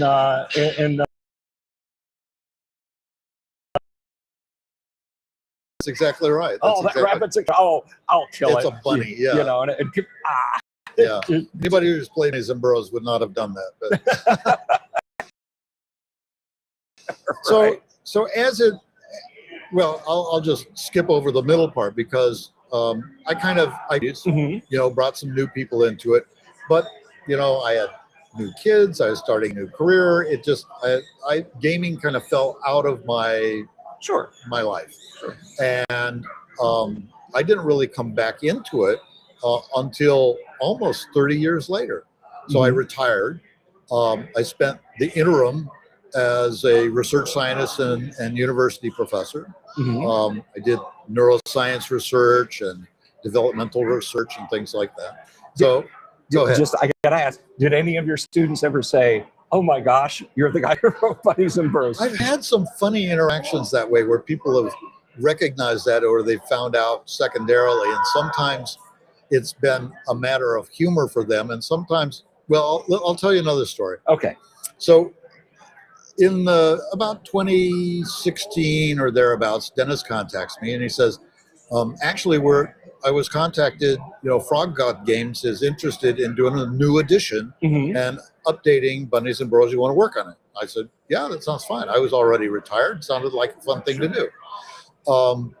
And so it's completely expanded. The rules are completely changed, but the core of it is the same. You're dealing with intrinsically weak characters that use tricks. They use herbs instead of magic. There's some of them that have certain kinds of mental powers.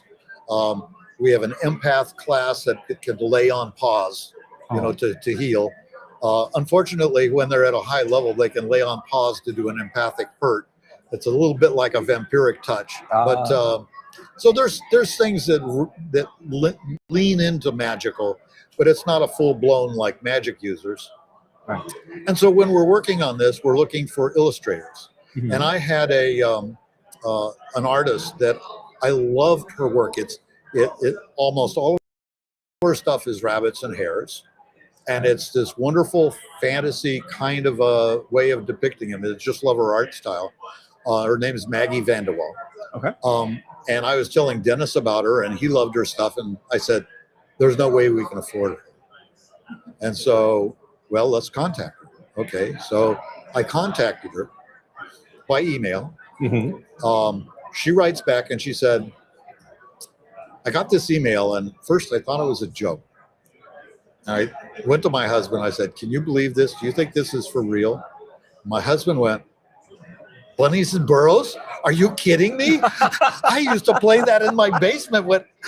And he That's was like, wonderful. "You have to do this. You have to illustrate for this." So she has an illustration for each of the 8 classes of the rabbits and That's each of the neat. 8 classes of non-rabbit characters that are player characters. So That is cool. I love it that just out of the blue, the Yeah, yeah. husband was like, "Wait, What? just Bunnies and Burrows?" Absolutely. Yeah. And and I've had some other strange contacts that way. I mean, a few years back, I got contacted by a vice president of Playboy that they wanted to take Bunnies and Burrows and kind of use that, have me help them to design kind of a role-playing game system that they could use in their clubs. okay. It never happened, but I thought that was out of the blue. Yeah, that's out of left field. Well, You'll I have mean, to edit this, of course. hey, that's our age, guys. But I mean, like one of the Gen Con at the Playboy Club in Lake Geneva. Oh yeah, Yeah, when that, because that was up there, but yeah, so maybe not that surprising. yeah, maybe not. And They of were- course, they you were know, hip to it, bunnies but- have been associated with Playboy for years. But Yeah, we lean into with the game. sure. I understand, but have no personal knowledge that the furry community finds it popular too. Yeah, we're just gonna let that one You will alone. when that's folks. we'll I edit that don't- out. Yeah, Okay. I'm not gonna. Yeah. Anyway, but so getting to the meat and potatoes of it. The meat being fish or chicken, not rabbit. But getting to the meat and potatoes of it. For people who are looking for at thinking of the new version now, or even the old version, It really whatever doesn't- avenue they take it. If somebody's looking for a sustained campaign play, like I want to do this, a session a week for 6 months, a session a week for a year. Is it built towards that? Towards You kind can of certainly world run building? yeah, you can certainly run campaign. I Okay. usually I don't run so many campaigns now. Mhm. I kind of do one-offs, or last year at Page I did a tournament. Okay. But you can easily expand it into a campaign kind of a setting. I almost create a sandbox kind of a map. Okay. But can discover other warrens, other towns that might have friendly or unfriendly rabbits in it. Sure. They can discover areas that are of increase or danger for them to go into. Mhm. There's various ways that you can develop. They can go off on, from week to week, or have continuing storylines. And then there's the game where, especially in the 3rd edition, where going up levels indefinitely, you kind of cap out. Mhm. Normally have long lives built into it, was that you reproduce and you pass over stats and part of your experience onto your offspring. And Oh, so you that's can, great. so It's just like you your have a stats- legacy. yes. Necessarily the same character, but their legacy goes through the game. That is really a lot. So I I got to ask you this question, and hopefully it's not a prickly one. What did you think of the animated film? The first water- movie, I really liked it. I Okay. thought the watercolor treatment of the movie was great. I've had so many people tell me that they were scarred from watching it. They thought that Yeah, it was violent. I've heard that a lot. I didn't really perceive it that way, but I thought it was pretty accurate. It captured a lot of the feelings of the book. I thought the Netflix version, there were things that I liked about it, but there were things they changed that I thought fell flat. If you know the story of Watership Down, one of the most dramatic moments in the book is when General Woundwort, he's the big bad, right? He leads his army of rabbits and that are kind of in a fascist state against the Watership Down rabbits. And of course, the Watership Down rabbits are completely outclassed. They're going to have to rely on trickery to survive rather than brute force. But in the course of doing that, one of the main characters, Bigwig, is told to defend a run and to not let anybody pass. And so there's a scene where he has to face off against General Woundwort as a huge, vicious rabbit. And there's a fight scene there.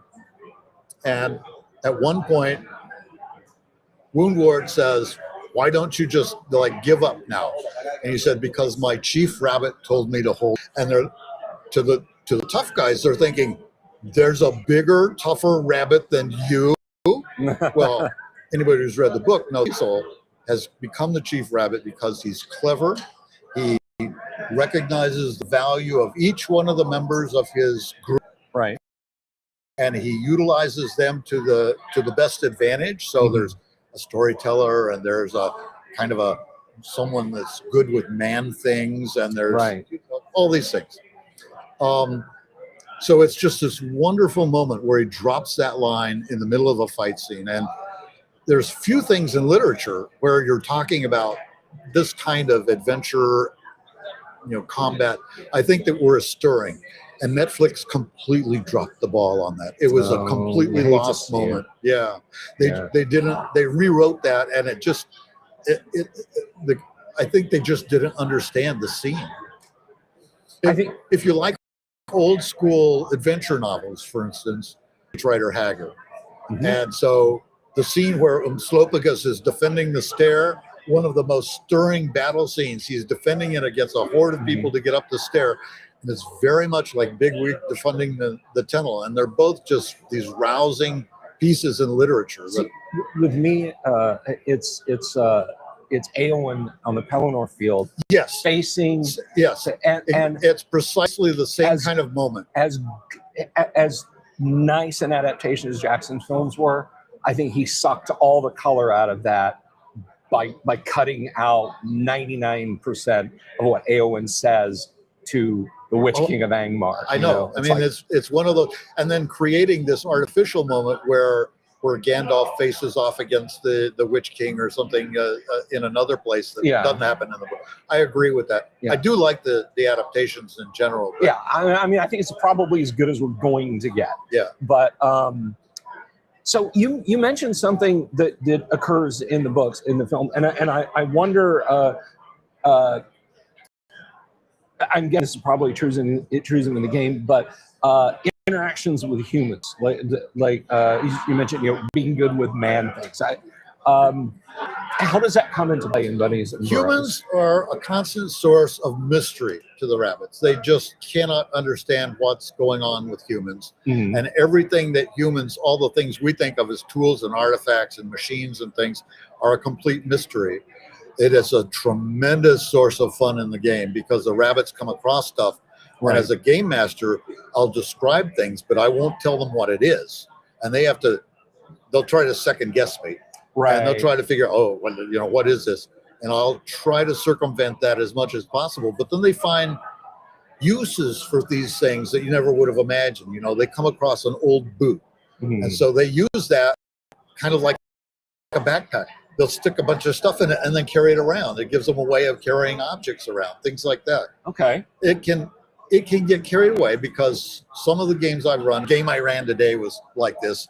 I've taken the original naturalistic setting and I've taken it into a gonzo direct, like over the top. Today it was Bambi versus Godzilla. The classic. So this was like the rematch. Okay. And the new Bambi 2 is a long descent after Thumper. but he took the name Bambi in honor of the killed by Godzilla. Mm-hmm. But all of his followers call him Dear Leader. I love it. I love it. And so they have to get the woodland animals together with some help of some animals they free from a zoo, take down Godzilla. And I think it's hilarious. The humans are powerless against Godzilla, but these animals manage to figure out how to do it. That's all. I love that. There was another book, and I am that rare. I read the book, but I have honestly never seen film beginning to end. Mrs. Frisbee and the Rats of Nim. Oh yeah. Did any of that influence a little Not bit? really. I mean, I discovered that after. Okay. After writing Bunny Watership Down, I started reading a lot of the animal literature, Mm-hmm. and I've actually written an article about this. I got the idea from the person who did the GURPS adaptation. He kind of talked about this too, that animal stories kind of fall into these two categories: fingered and non-fingered. Okay. All right. So you have animals like in Wind in the Willows, and they're little people. They're little people. They drive around in motor cars. They dress up in clothes, have fully functioning hands, and so forth. And then the unfingered are animals that are more or less realistic. Watership Down falls more toward that end of the continuum. Okay. You can go further out there and be ultra naturalistic if you want. But I've always preferred unfingered variety more. That literature appeals to me more because it's closer to animal behavior, which is core to me. Sure. It also, in a game setting, not just having an anthropomorphic character, but something that's truly different and thinks differently and perceives the world differently, and is able to interact with it differently. That's what intrigues me. I heard this very funny phrase applied to Star Trek: The Next Generation when it got rolling, and I heard this because a lot of times people are, okay, well, they're going to meet a new alien, and then next week they're going to meet another, and it was the Forehead of the Week Club. It's like, what prosthetic forehead can we put up here?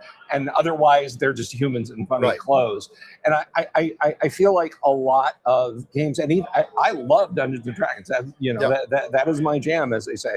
And I think a lot of players and DMs, and I'm guilty of it too. I'm not casting aspersions here.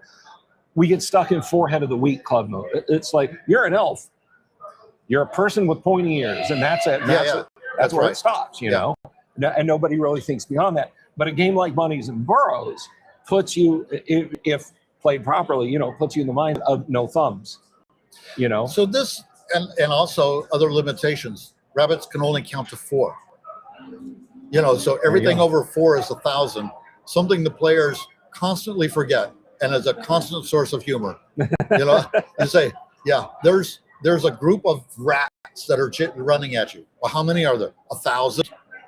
Oh my God. It's 9. It's 9, 6, whatever. They constantly try to circumvent that too. Well, if I break the things I found into, these herbs into 2 piles and I count them, what are they? Yeah, they come up to 1,000. I will not let them get away with that. Yeah, that is, this has come up. Jim Ward, of course, with Gamma World, this technology. It's like, well, it's been 200 years. Society's been destroyed. Oh, I find the thing. What's the thing? You don't know. Yeah. It's shaped kind of like an L. There's sort of a curved bit here. Exactly. And it's like, is it a gun? You don't know what a gun is. And I love that in games. I love, for instance, Ben Burns' Zeta Complex. It's very much like Paranoia into that. And every time, your operative is, in addition to whatever else they have, they get a beta prototype. They don't know what it does, but their mission is to figure it out while they're on the, during the game. Right. It's almost always disastrous, but. And another, if it's Paranoia, another player has orders to kill you if you figure out what it is. Yeah. So I guess you've already kind of mentioned this, but I think that the strongest thing I find about Bunnies and Burrows is that it really encourages role play in a way that Dungeons and Dragons doesn't so much. I mean, Okay. I know some players that play D&D very well, Sure. but I also know a number that are basically it's the ROLL play kind of, Right, of right. way of approaching it. How many animals can I take? Or monsters can I take out? How much treasure can I amass? I just want to roll dice. Mhm. Whereas in Bunnies and Birds, it really encourages interaction among the group, cooperation among the group, Mhm. differently about how to solve problems rather than use main force. And I think that's That's awesome. That sounds wonderful. So, for old, but Ragnar, yeah. I did put a label on there, but I count.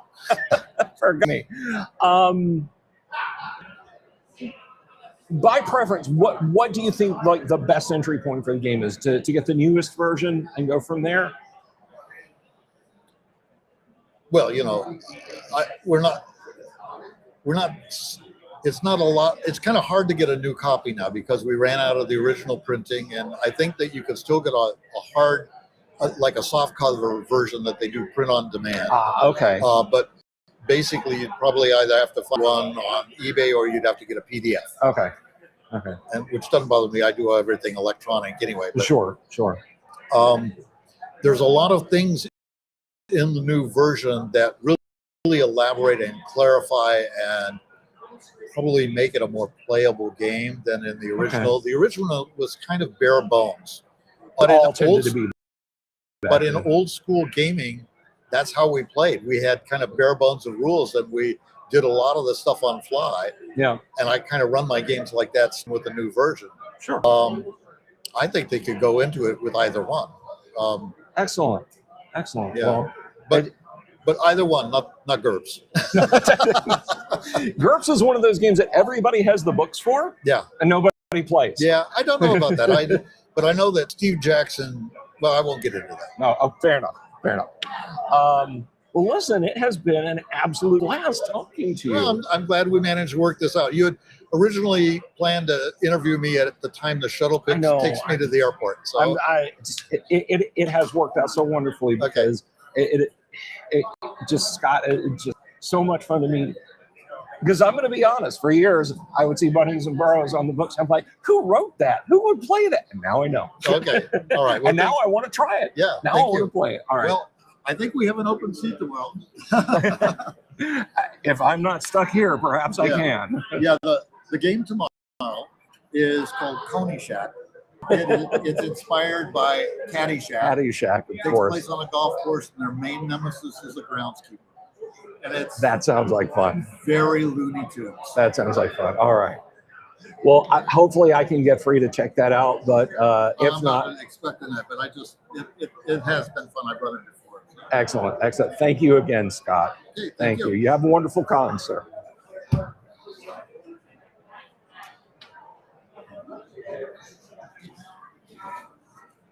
All righty, everybody. That was More or less what you had in mind. definitely Scott R. Robinson. Everybody, that was a ton. And I meant it. I was being 100%. Being 100% serious. I had never played Bunnies and Burrows before, and finally I got a chance to talk to the person who did it. So let's see who's next in the hot seat. Up next, folks, we have Montel Thompson is going to be coming over, and he's up next here in the. So I think without further ado, Montel, good to see you, my friend. How are you? I'm good. How you doing? Oh, I can't complain. I could, but who'd listen? You beat me to it. You already beat me to it. There you go, sir. I get to hold the Yes, that's right. the You have this talking stick. the sacred scepter, if you will, ladies and Absolutely. gentlemen. So, for the next 30 seconds, I want you to recite the World Book Encyclopedia. Go. No. Wow. Anyway, how you been? How are you? I am good. This has been an experience. It is a lot. This is a fun con. You know, I've sat here at the booth. I've walked around some. Yeah, you getting gaming in? I'm guessing? Not yet. I've been still filling it out. You know, that's one of the things I've done. I've been doing cons for 30 years. And the one thing I always do is fill out the atmosphere, see how the vibe is, how the energy is. Sure. And Sure. from the time I walked in the door yesterday, it's been nothing but love. It is Absolute nothing dynamic but here. love. It is dynamic, and I'm Indeed. enjoying it. Indeed. So tell folks out there in internet land, tell us a little bit about yourself. Well, may I do my normal intro? I insist. Okay. Ladies and gentlemen, boys and girls, blurs and nerds of all ages, good evening, good morning, good afternoon. It is I, Navy Montel, your frosty bearded blurticorn here. I am Montel Thompson, born that. I was originally from Indiana. I live in Virginia right now, Norfolk. I have been a nerd all my life. Comic nerd, gaming nerd, you name it. Love it. Big reader, sci-fi, fantasy. I'm also retired Navy. I retired in 2007 after 20 years. Thank you for your service. I appreciate Thank you that. very much. I've done civil service. Wait a minute. A nerd who was in the Navy? I don't know that I believe that. Shocking, isn't it? I know. Shocking. Shocked. You never I would have. really didn't grow up with guys who, after they left high school, went straight into the Navy and straight into playing D&D on subs and aircraft carriers and frigates. It has happened, y'all. Let me tell you straight. That has happened. I had a buddy, not to interrupt you, I had a buddy who he was on the Saratoga in the early USS Saratoga. 90s. And there were so many D&D games going on. The ship's newspaper had a classified column looking for players, looking for games. But continue, That please. sounds about right. So I started getting into tabletop gaming young, of course. Mhm. And shout outs to my grandmother, God rest her soul. She encouraged me to do my mom and Excellent. my dad. So they knew that I was not an average child. Mhm. Even I knew I wasn't an average child. But I wanted to do something different. So when I discovered Dungeons and Dragons, I was in high school. Mhm. And I was the only black kid who played. So you can Really? imagine, yeah, because it wasn't prevalent in the in the culture. Okay. That's one thing I've in my years. That's one thing I've been experienced on, because though people like gaming, there are just certain facets that have never felt inviting to folks Okay. like us. But that is where the awareness started kicking in, and I said, this is something that I want to bring awareness to. Okay. The tabletop space is open to everyone. It's just a matter of how it's presented. Sure. So Okay.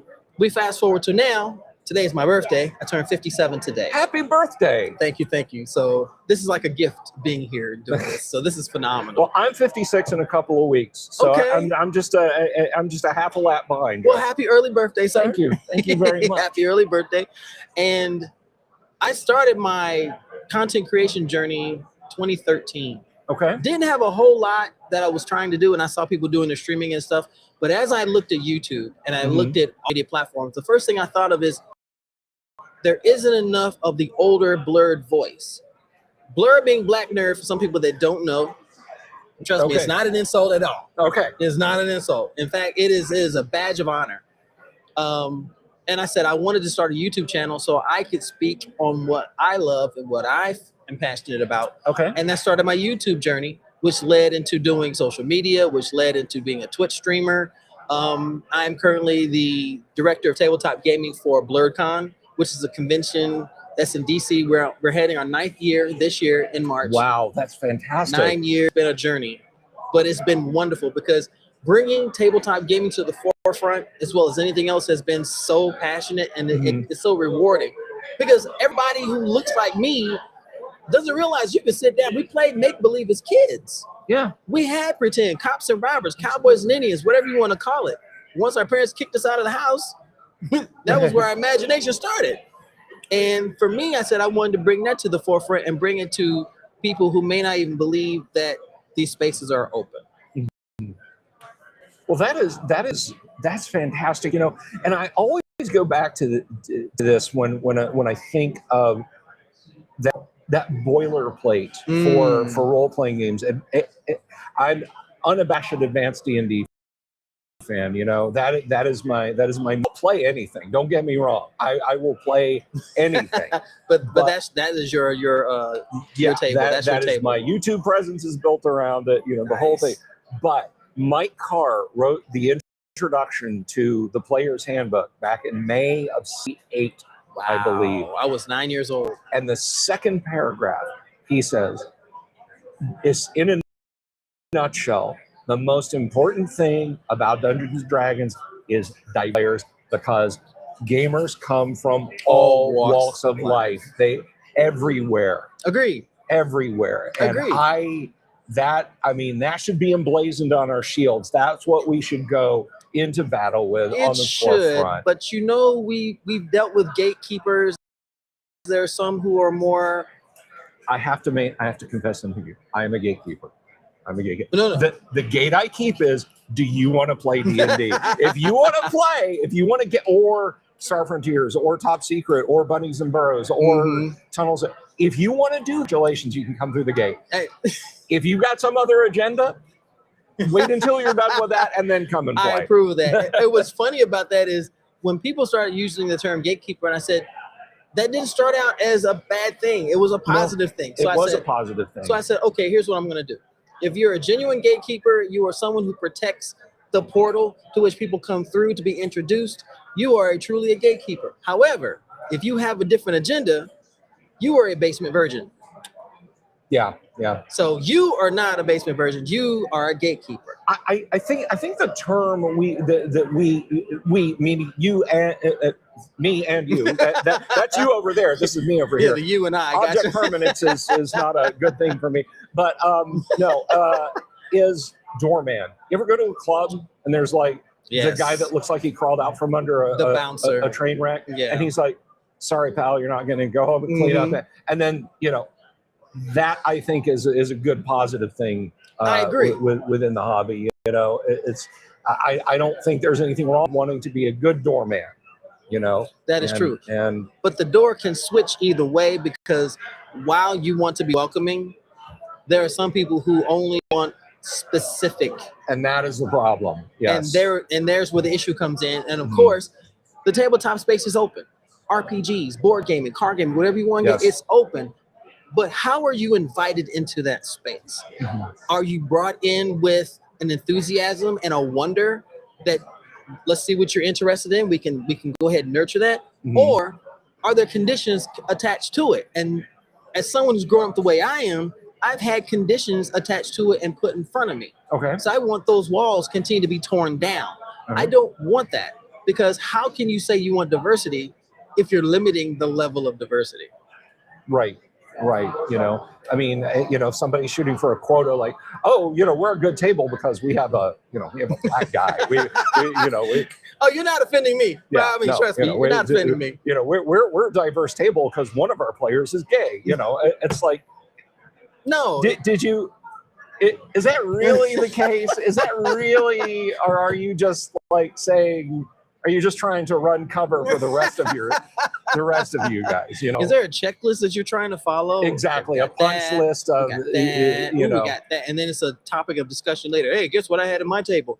No, this is not trophy session. Exactly. It's about who comes to the table, who enjoys it, who wants to continue to do it, and how can they add to the tapestry that we are a part of. And that's why I'm such an advocate for it. And that's why I want to bring folks who would not normally otherwise consider this something fun, because the door is open. But extend the invitation and be genuine about the invitation. That's the key.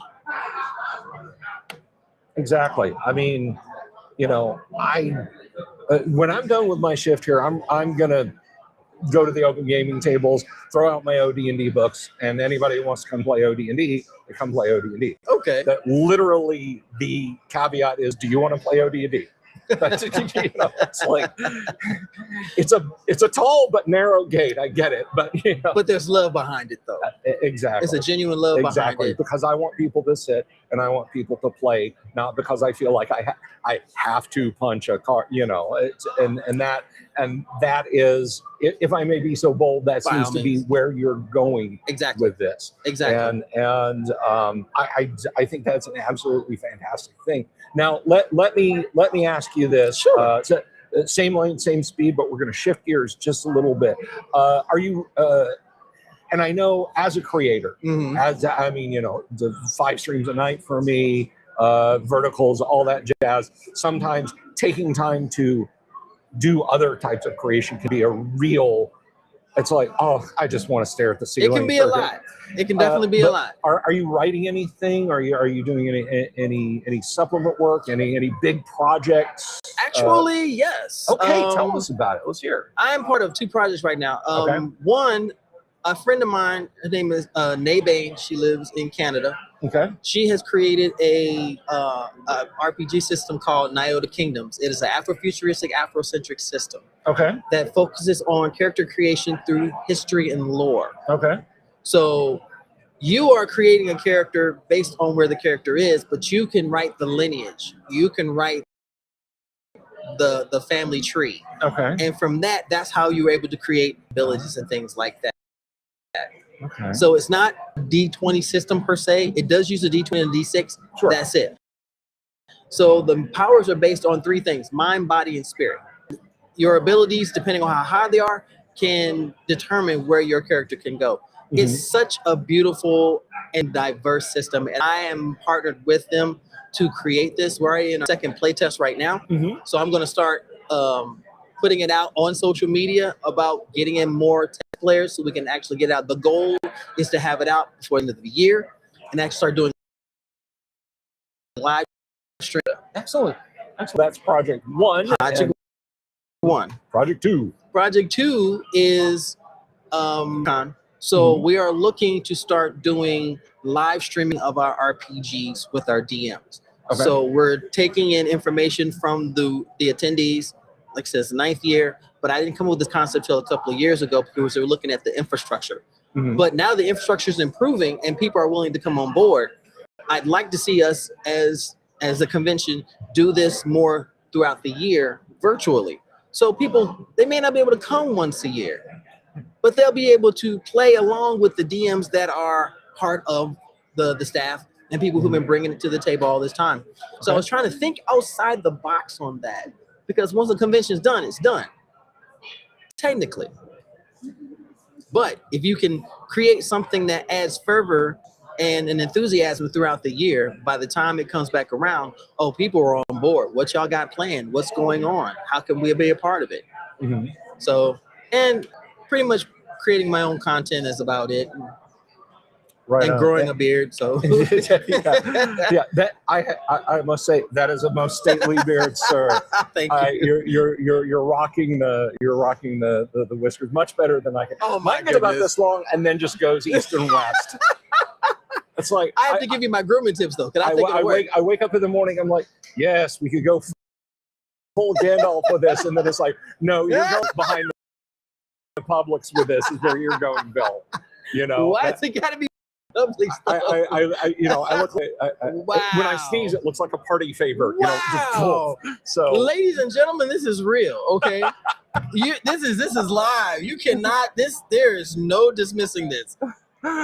but strangely to talk about the TTRPGs again, but no, so you talk about virtual con. I do for the last few years been running a virtual con myself. Okay. And it's very much its own thing, but I can tell you it can be a super rewarding thing. I've heard. And if you really dig into it at the end of the weekend, you're like, no, this was a convention. Stop with the vertical or virtual rather. This was a convention. Yeah. Panels, guest speakers, merch, keeping all the plates of everybody's game spinning. You know, hey, instead of what room am I supposed to be in? What channel do I log into? Precisely. You know, that sort of thing. So it is very much a real convention. Don't let anyone tell you that you're online. Okay, well that's whatever.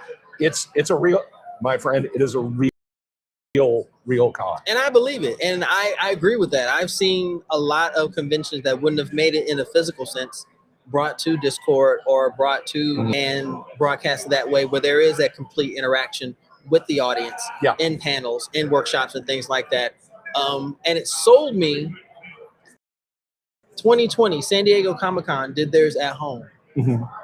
I was in front of my TV every single, but the way it was run, it was brilliant. I did GaryCon 2020, and I foolishly told Luke 6 games for you because it's online. How hard can that be? No, did you do that to yourself? Why? Because there's parts of my amygdala that just don't work the way they're supposed to. Oh my goodness. Ladies and gentlemen, we have a breakdown in the mental capacity. Yes, yes. Anyone who knows me who's out there watching already knows, so this is not news to them. But yeah, no, and that is where I found out the hard way that a virtual con is very.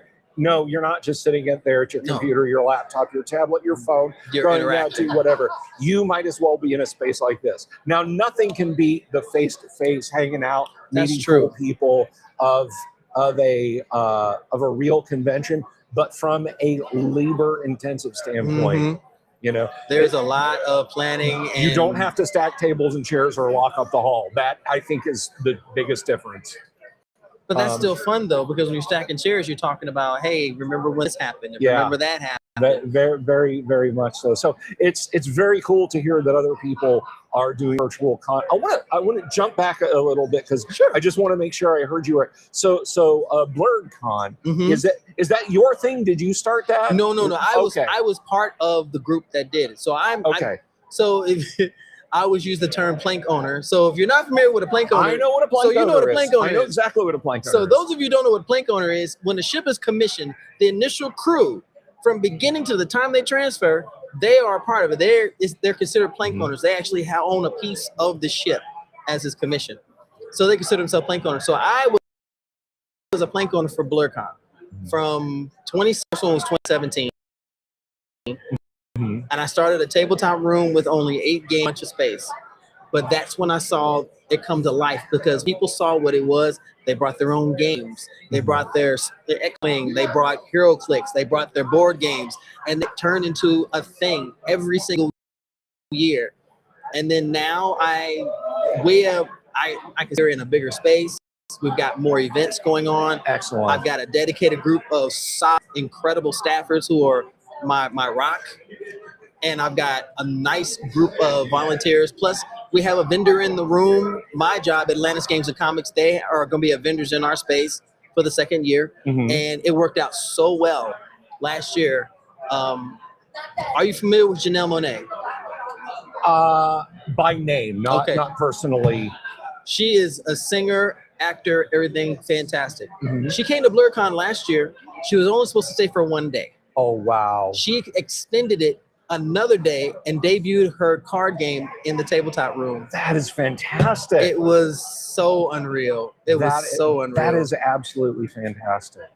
But it brings that joy because she's a gamer as well. So anyone who comes into the space, you automatically feel you have a place in the room that you can play or just be yourself. Well, have you like been to Gary Con? Or? I've heard of Gary Con. I was actually worked in collaboration with Dragon Shield to do it 1 year. And we recorded it at my dining room table, that was interesting. That was interesting indeed. Shout out to Gary Con. Y'all made me work that year. The reason I bring it up is you're talking about the card game getting debuted and everything and coming and showing up and being a gamer. I think at Gary Con, I apologize if I've got this wrong, but I know Tom Morello from Rage Against the Machine has gone out there. And what I love about that is, oh yeah, there goes Luke Wilson. He's going to be playing D&D later. I like giving people like their space and not oh yeah, so this is John Smith from, this movie. Or they're Jane Doe from that movie. And just sitting down and gaming with them. It's like, yeah, you were good in that movie. Hand me the dice, I'm the same way. Yeah. I'm the same way. You're a celebrity. That's great. You did this. I am not enamored by fame. Yeah, this is not the red carpet. No. This is the gaming table. Put on your jeans and your sneakers. Get your favorite graphic tee. Come to the table. Let's see what you got. What I have found by and large is they appreciate that almost as much as everyone else does. It's Absolutely. I remember at Heidi Gygax's house, I was sitting next to Pat Kilbane for the duration of the game when they were debuting one of their modules. And I had watched Mad TV. I loved the guy who did the incredible Howard Stern impression. I didn't know that's who I was sitting next to. And at the end of the day, I'm just sitting there and it was that Pat, and if you're watching this in the future, Pat, hi. You know, I just clicked up my phone and I was like, you know, Wikipedia Pat Kilbane, because I felt like he was a filmmaker or something, because he talked about working on what became Dreams in Gary's Basement. I was like, oh, cool. Well, you know? And I just left it at that. That answers that know? question. Yeah. So, but to go back to what you were saying, I'm sorry, not to pay you over you, but that is awesome that you've got a con goes up and they're just nerds. They're just nerds. And what I love about BlurCon is that we do everything. We do panels, workshops, concerts. We have music. We have gaming. We have everything there for a diverse space. So it has been primarily conditioned for Black nerds, but it's welcome to everyone. So it doesn't matter who you are. You come into the space, enjoy being there, enjoy the energy and the vibe. It's always about that respect. We're not about exclusion. We're about diversity and inclusion. Come on through, by all means. And I tell anyone, if you come to BlurCon, you don't have to worry about eating. We're going to 26 food trucks this year. We're at 2 hotels. Singing my song. If I didn't have a good enough reason to visit DC, 27. Bill, what'd you play? Not much. I ate. Now, if you pardon me, I gotta go get my blood sugar checked. Oh my goodness! No, that sounds amazing. That sounds great. We've really built this from the ground up through all the stress and strains and trials and tribulations to where it is now. Where mentioning BlurCon to anyone, it's a positive thing that's being said, and that's all we really care about. Curating a space that focuses on inclusion, where anyone can come, but don't forget what the mission statement is. Exactly. So, when is BlurCon? What time of year is that? BlurCon is March 6th through the 8th. March 6th. Through It the was 8th. originally in July, but because it was getting harder to schedule it, plus the weather was not as conducive to people in cosplay, it was shifted to early spring, which actually works out really well.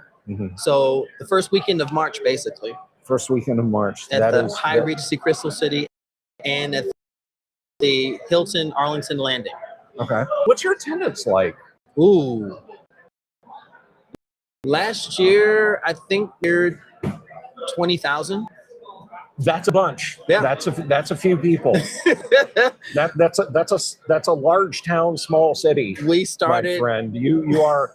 We started with 1,500 people on our first one, and we've just been growing exponentially every year. That is wow. That is amazing. You guys basically have got 2/3 of Gadsden, Alabama picks up and in terms of population, comes and descends on DC. That sounds like an absolute blast. 3 days, 24 hours. There's something going on around 24 hours. Wow. There's something going on around the clock. That's great. That is fantastic. There's always man. something. The game room's always open. Panels are going on all around. You've got music. You got DJs playing. You got concerts. You got raves. You have a little bit of everything. And cosplays to the nth degree. Goodness. Good cosplay is good cosplay. I'm so happy to be a cosplayer. So I'm going to ask you the essential nerd question in a minute. You said you love doing cosplay. What is your favorite thing to cosplay? Oh goodness. I mean, that I can cosplay now? And I say the journey started with Patriot from the Young Avengers. Okay. And I love that cosplay, but because I have this, I can't go back to this. So I either do Captain Yamamoto from Bleach, okay, or Master Roshi. Okay. So you started TTRPG maybe a year or two before I did. Like I said, I'm a half a lap behind you, but this is the boilerplate question. What is your favorite classic D&D adventure? Oh, wow. Yes. Wow. I brought the foundational bedrock question. Oh my goodness. Ooh. It's okay to say it's Keep on the Borderland. You'd be objectively correct. I love that module. They knew they were getting on this Booth? Oh my goodness. Top of my head. Oh, it was so many years ago. But I can tell you one that I recently really love. Curse of Strahd. I have heard so many things about Curse of Strahd. Oh my goodness. Curse of Strahd. So many things about Curse of Strahd. It's incredible. And its root goes back to I6, you know? So yeah, that is a good one. I think that is an awesome lineage. I enjoy that immensely. I've played it 3 separate times, and 3 separate times it never played the same. And I said, I want to play again. So I love it. Excellent. Excellent. So where can people find you on social media? Well, if y'all are really suckers for punishment and you want to know what I'm up to, I'm on YouTube, TikTok, Twitch, Instagram under Navy Montel. I also have a podcast show called the Blurticorn Combos, where I get to talk to other Blur creators and Blurs in the space. I am part of 2 other podcasts, the Blur's Eye View podcast, a group of us talking about anything and everything geek and nerd, and a room full of Blurs with the captain of the ship, Lady Mandalore. We talk to independent Black comic creators as well as other geeks and nerds in the space. That is me. Yes, that is me. And I continue to just be positive and try to promote, encourage, inspire, and motivate people to be their best selves. Good. We need this, my friend. I thank you. I appreciate it. I want to thank you so much for stopping by. The honor has been great mine. to meet you. The honor's been mine. I have just clicked the subscribe button, so your metrics will benefit. I appreciate that. All right. Well, thank you very much for stopping by. Have a great con. Thank you. Love to bump into I you appreciate again. that. So, in the meantime and in between time, as I tell all of you beautiful, sexy people to do, please do this for Bill, for me, for Paige, and everybody else that you know that are here. Stay nerdy, stay geeky, and always stay sexy. Thank you so much, No, Montel. man, I Thank you appreciate for it. being This here. was a It's pleasure. really good to meet you. It's a guys. pleasure. It's fantastic, man. Thank you. All right. I love what you do. Yeah, man. I will be doing this soon. So definitely. All right. Well, let's see here. There you are. I hate the YouTube phone. I'll take this off. I hate the YouTube phone interface. I don't like it at all. I kept trying to do a setting on my phone today when I was live streaming from the hotel. And it was this like, no, you can't do that here. But I can do it on desktop. But you're not on desktop, are you? That's why I can't stand using this thing when it comes to YouTube. I'd rather be in front of my computer and All right. in front of my microphone. Thanks, Seb. I'm going to check out your video. Appreciate it, man. Appreciate it. Thanks again, brother. No, thank you, man. Thank you. It's been an honor. Oh, and since I can do this, I am proud to do this. Take the bag off because I'm going to You've been so That's a kind lovely to- bag, but you don't have to give it to me. Otaku Noir is a blind box business. And this is a bag that they offered years ago, so I'm an affiliate with them. Very cool. And I love what they do. Of course, all the swag. What can I say? It started the journey right here. Right on. So you are officially, if I can pull it out, you're officially a Blurticorn, sir. Thank you, sir. No problem, Appreciate sir. it. Again, thanks, It's Montel. been an honor. It's been an honor. Take care. You too. And how have the interviews been going for you this week? So far, so good. I had Jeff D over here. I just had the designer of Bunnies and Burrows just before you. It has been an experience. Good. But Now, I said behind the camera, behind speaking. So it's fair. I'm getting back into doing it again. I'm streaming twice a week again, usually on Sundays and Fridays. I work at a gaming conference, so I'm running 6 tournaments a week. Harvard, of course. No comment. Take care, my friend. You too, man. Thank you. Peace. All righty. Hello. Welcome to the show. It is Thank good you. to see you. I'm gonna clip this mic on here so people can hear what I'm saying. You can have the stick of talking. Stick of talking. Okay, Alrighty. okay. I need to make sure that I'm like cheated to the camera a little bit. I want to just get the side of my face. All right. Well, Lisa T, welcome. Welcome. That vocal fry was not on purpose, I promise you. That's all right. It's But, been a long day already. Yes. Lots of yes, talking. It has, indeed. So, welcome. It's good to see you. It's great to see you. Con. I'm having a great con. This is my first page, and I'm so excited and pleasantly surprised about how like the size of it and the people that are here and so many things to do. So many really cool and unique vendors. Like I'm really jazzed about it. Yeah. Yeah. I'm in the same boat with you. This is my first page. You know, Ron threw me an invite, brought me up here, and I foolishly accepted and wound up sitting behind the camera. Hey, get away from the house, Bill. You don't have to stream 5 nights a week. Go to page. Cool. What do you want me to do? Stream. That's pretty funny. Thanks, Ron. Love you, man. Love you to pieces. I'm just kidding. Tell us a little bit about yourself. A little bit about myself. Well, I'm a game designer, RPG author. I've been in this industry for 26 years. A minute or two. Not as many minutes or twos as some of the other people that are here, but I think it's respectable, you know, going on 3 decades. But it's like my father used to say, it ain't the years, it's the miles. There have been a lot of miles, both literally and figuratively.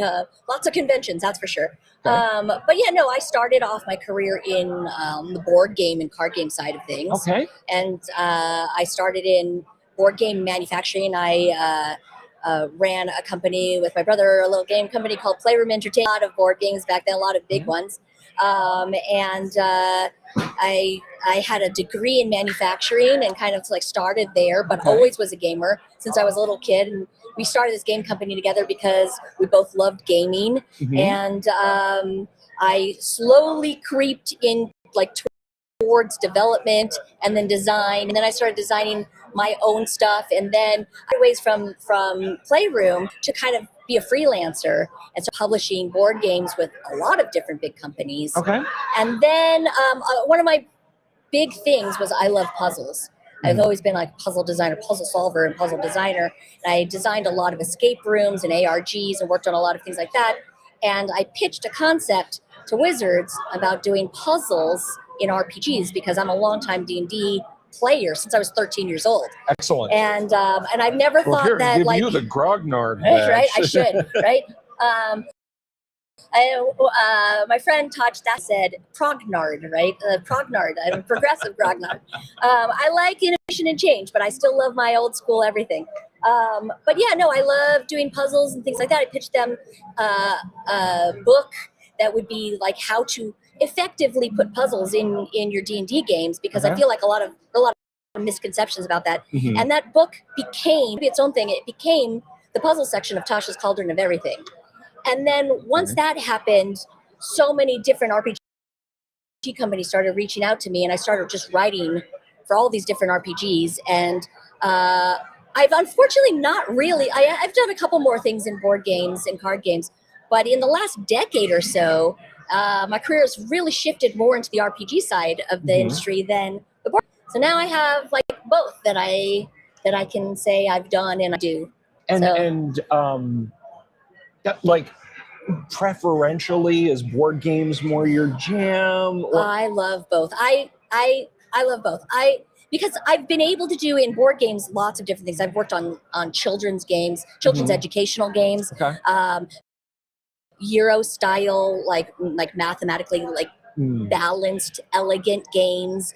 I've done a lot of. One of my best selling games is a party trivia social game called Geek Out, and you know, just seeing. For me, it's one of my. You know, I hate saying this. I'm saying this now on camera. It was the easiest designs. It's also probably the game that has sold the most copies in the most languages with IPs on it that I've ever done. You know, in the millions of copies, right? Wow. And it's a very popular game. And so, so it's one of those things where it's like people come to me and say, "Oh, I love playing Geek Out. I play with my family. You know, I challenge my friends." And it really makes me feel really good. On the other side of it, I love RPG. I mean, RPGs are my life. I say it all the time. I have like my connection to family through gaming, my connection through my career, my now long-time career through gaming, and some of my best friends in the world still play with my gaming group of now just about 30 years. I still play with them every weekend that I'm home, not at a convention or doing something. We play on Saturdays. They're actually playing tomorrow without me, which I'm, we say if one person can't show, we play anyway, right? I'm usually that person because I'm gone. But no, it's awesome. So I can't choose between the two. I love doing both. Sure. No, Sure. I get, I like board games. I like RPGs. I can sit down Hero Quest or Blood Royale if I have 22 hours to spare, just whatever, and just shift right over to RPGs without, it's guess we can play. No, I love them both. I'm a sucker. I will play anything. If somebody says to me, hey, do you want to play a game, whichever kind it is, right now, I will generally say yes, unless I have a prior commitment. I'm always up for it. So Excellent. You would think I'd be sick of it by now, but I'm not. If you hand me that bag, we'll crack open some OD&D. Oh, let's and do get it. started. I'm not even kidding. But no, believe me, if it was my stream, I would. But I must abide. We must obey. But all kidding aside, so you've got this you've got this puzzle section in Tasha's, and that kicks off this wave of companies. Well, coming at you in a good way. It was great because I was then asked to write. I wrote the competitive epic at GaryCon that same year because they wanted something very puzzle heavy. Okay. So they asked me to write a sequel to Ghost Tower of Inverness, Alan Hammock's game. Yeah. And so I wrote the Return to Ghost Tower of Inverness as a competitive epic, which is funny because Alan now runs it at all the conventions. I don't even run it anymore. He runs it for me. He runs them back to back, which is hilarious. And then I started writing all of those, and then they're like, oh, you can actually write adventures and write. And then WizKids had this little line of called Wardlings, which were like little kids with their familiars, but they wanted something more to do with it, and so they wanted a work. And so I was approached to write this setting book for Wardlings that ended up being produced by Renegade Game Studios. So unfortunately it was released like a couple weeks in, and it kind of fell off the radar, but it's so cute. It was a very interesting design challenge. It's still out there though. People can find it. And then because of that, then Renegade came and said, hey, we really liked your work. We have a lot of RPGs. We have 0 RPG department. Will you be our senior director of role-playing games? And so I came to lead design the Essence 20 system for them, and then also be the lead designer for the G.I. Joe, Transformers, Power Rangers, My Little Pony role-playing books, right? Okay. So I started doing all of that and then getting a lot of attention from that. And when I parted ways with Renegade, I went on and I've written for the Marvel TTRPG. I wrote and produced, I was one of the producers, and I wrote on the Crooked Moon setting book, the folk horror setting book that just hit D&D Beyond, but they did a huge Kickstarter. It was like over $5 million, a huge release, and it's such a cool book. And I've been able to write on so many different things now that it's really fun to just be able to, I don't know, I'm in a privileged situation where I have to say no to a lot of projects, but I get to say yes to really exciting things that I, never thought when I was 13 years old playing D&D that I was going to be doing this, right? Yeah, I went through this. I went through the same thing. Here I am. It's 1981. I'm 10 years old. I have a copy of Keep on the Borderlands and a set of dice. That's all I've got. No rule book. D&D with Keep on the Borderlands. And, there I am in 19. If I could have gone back and told my 11-year-old self, you're going to get to meet Gary Gygax and work for him, I would have been like, what? Get out of here, you weirdo. What are you even talking about?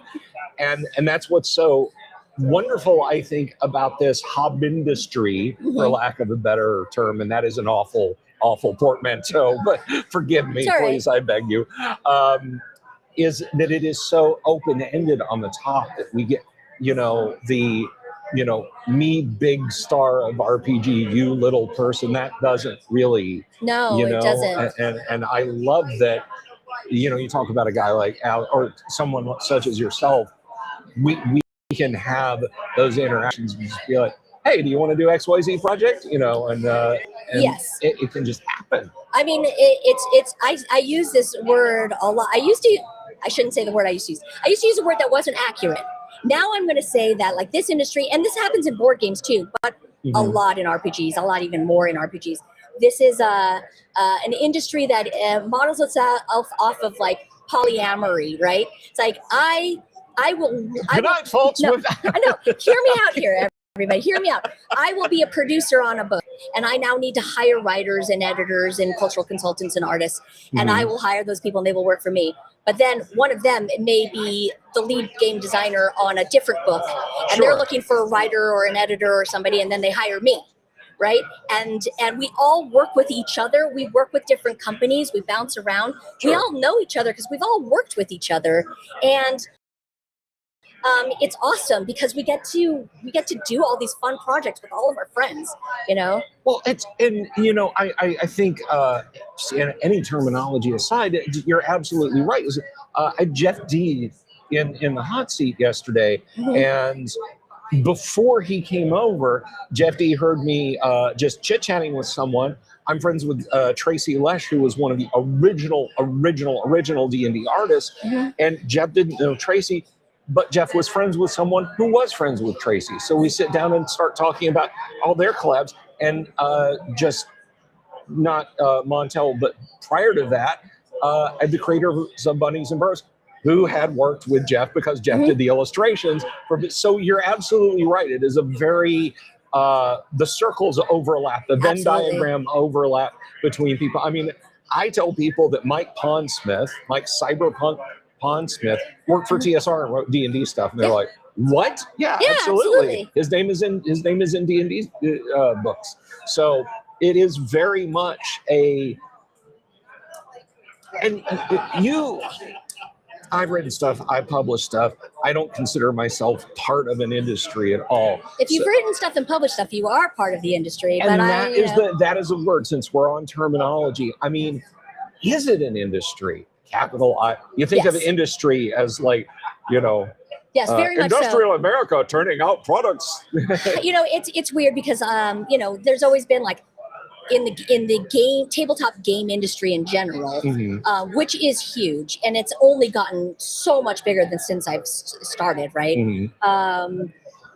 There's always been this dividing line between the mass market industry, right, and the hobby industry, right? And I feel like the hobby industry is a difficult word to use now. It used to be that you would find minis and things like that in hobby stores, and it did become a genre for the industry out of people's love for what they do. A lot of the original, friendly local game stores were because game hobbyists and they wanted to do something within their hobby as a career. They would open a game store, right? Or they would start making their own like handcrafted games and things like that.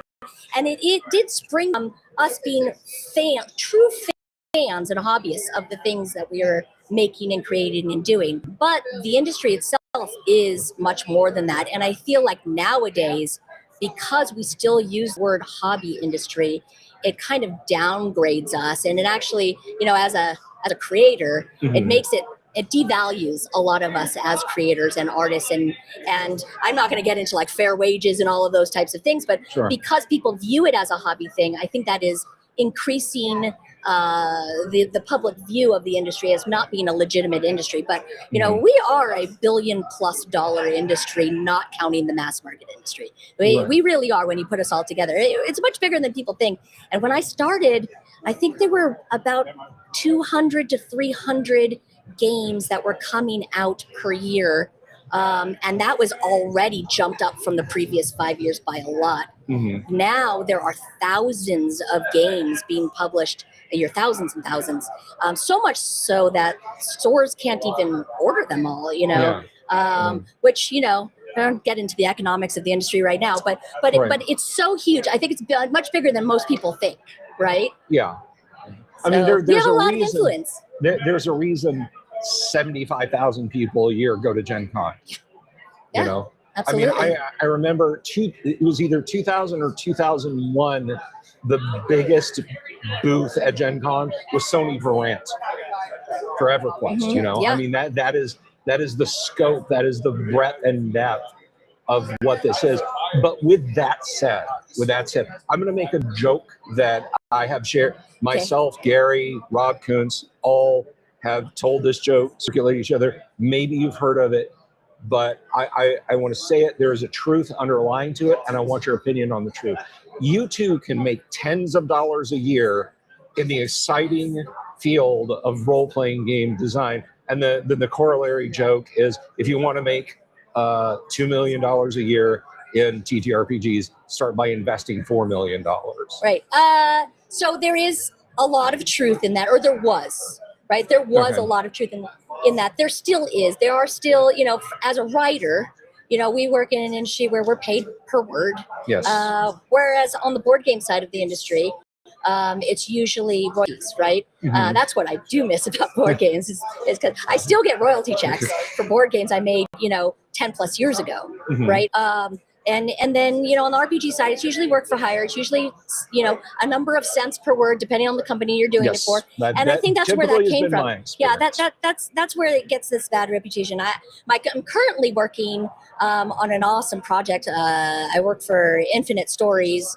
I'm their VP of Creative right now, and it's an online digital GM toolkit and artisan marketplace where we are trying to flip that on its head, and actually it provides a way for writers and artists and musicians and even cosplayers and voiceover artists and map makers to make much more than tens of dollars. Of dollars a year.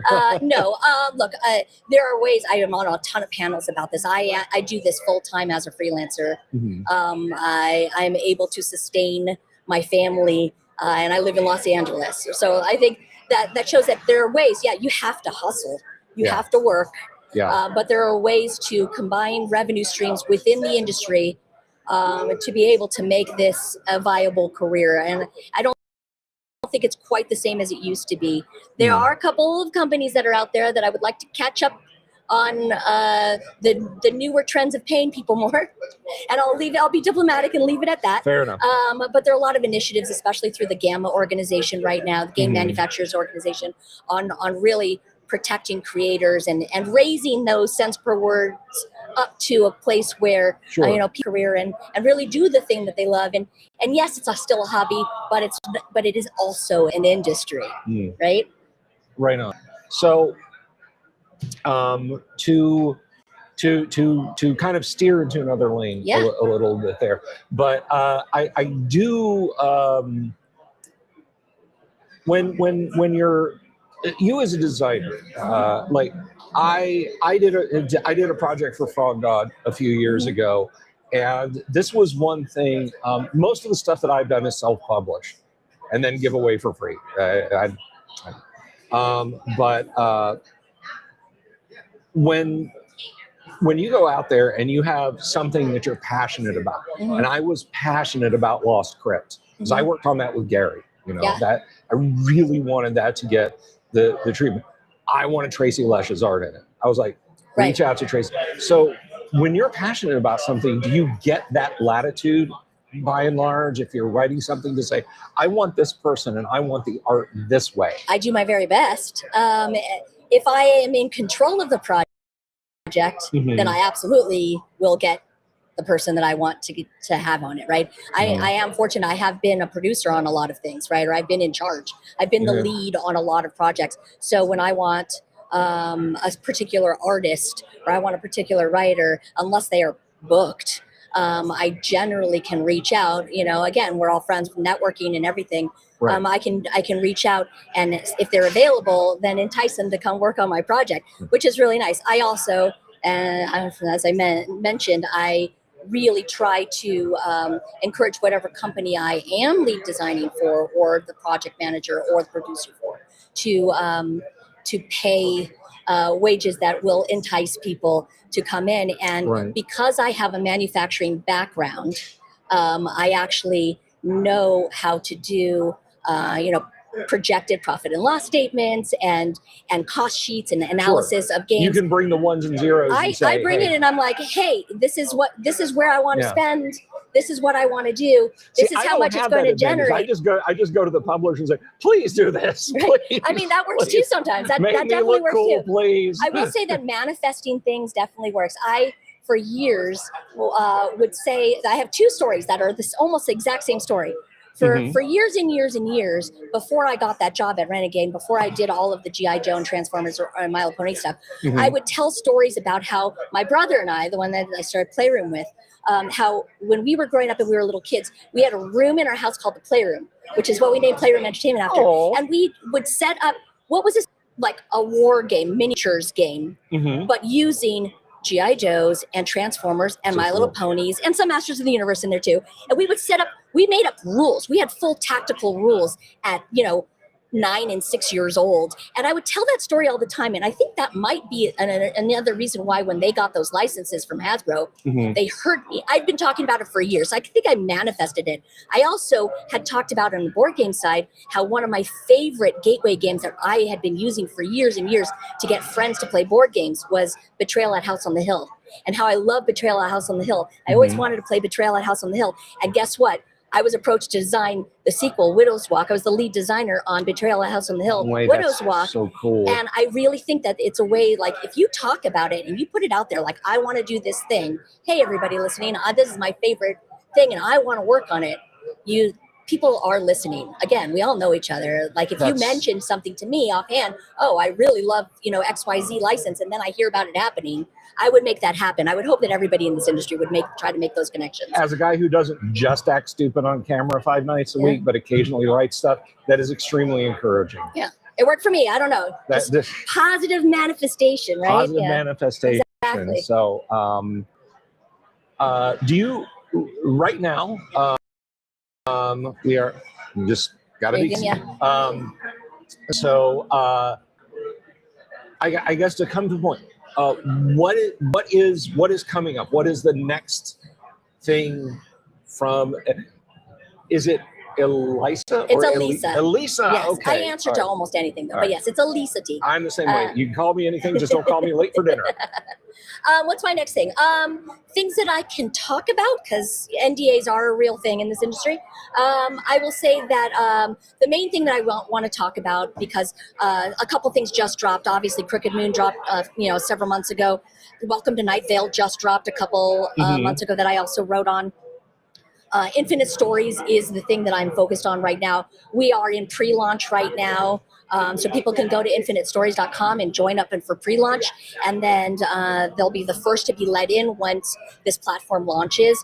Right now, in addition to gathering up and talking about and getting artisans to come on board and put their stuff up there for GMs to use, I also am in charge of writing and managing the wording for that, which is a world called Soliton. So I've been working on that, and I can openly talk about it. We've been dropping like cards regularly for free in pre-launch, so people can kind of get an idea of how the cards work and how the toolkit works. The full toolkit isn't quite live yet, but it will be very soon, within weeks of now.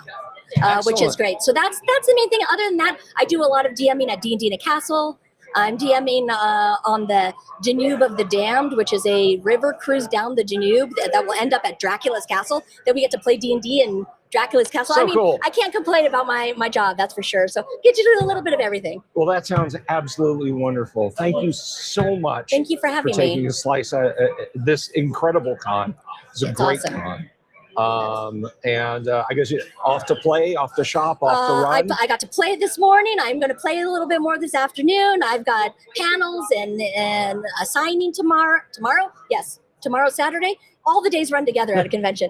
Right. Yeah, lots of stuff to do. So again, there's so much to do here. It's a great con. Yeah, it really is. It really is. Thank you so much for having me. Thank you, Elisa. Thank you so much for stopping by. It was lovely to meet you. It was great to meet you. And I'm going to put this right here. That's okay. That's just fine.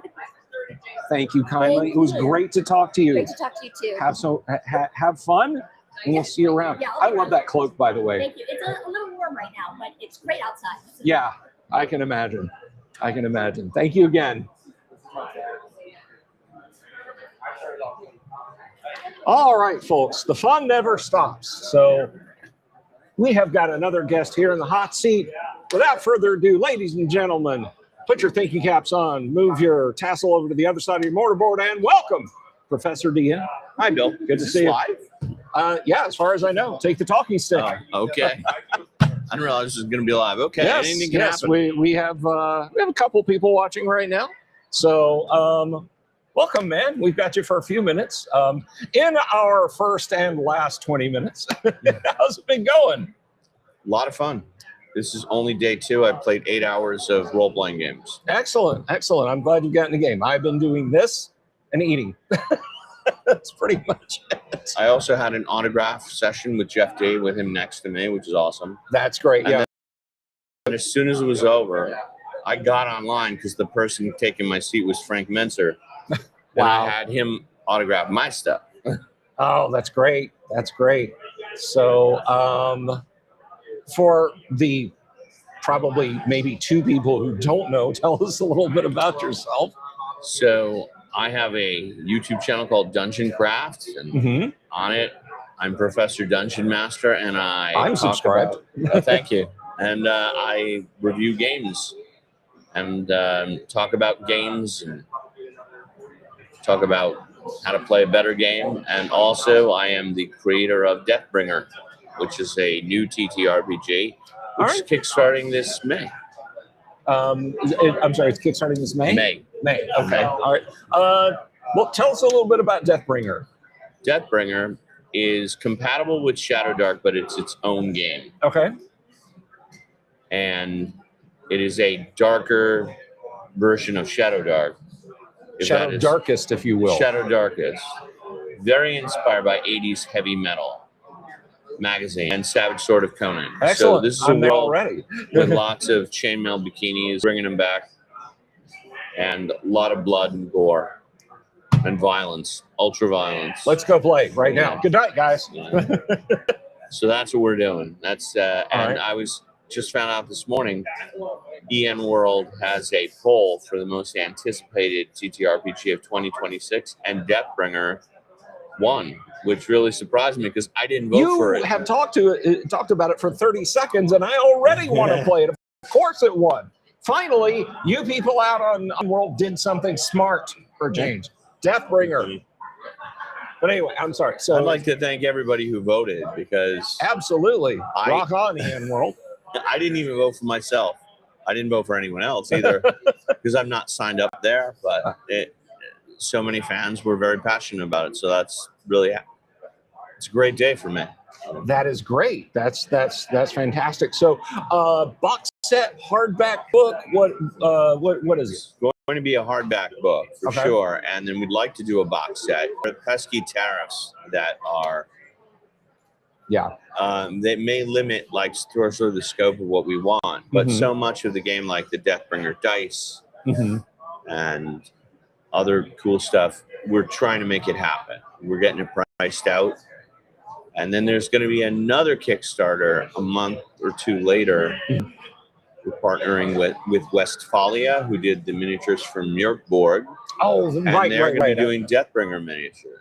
Well, it's perfect company. Yep. You know. It is. And there's no tariffs because they actually make them in the United States.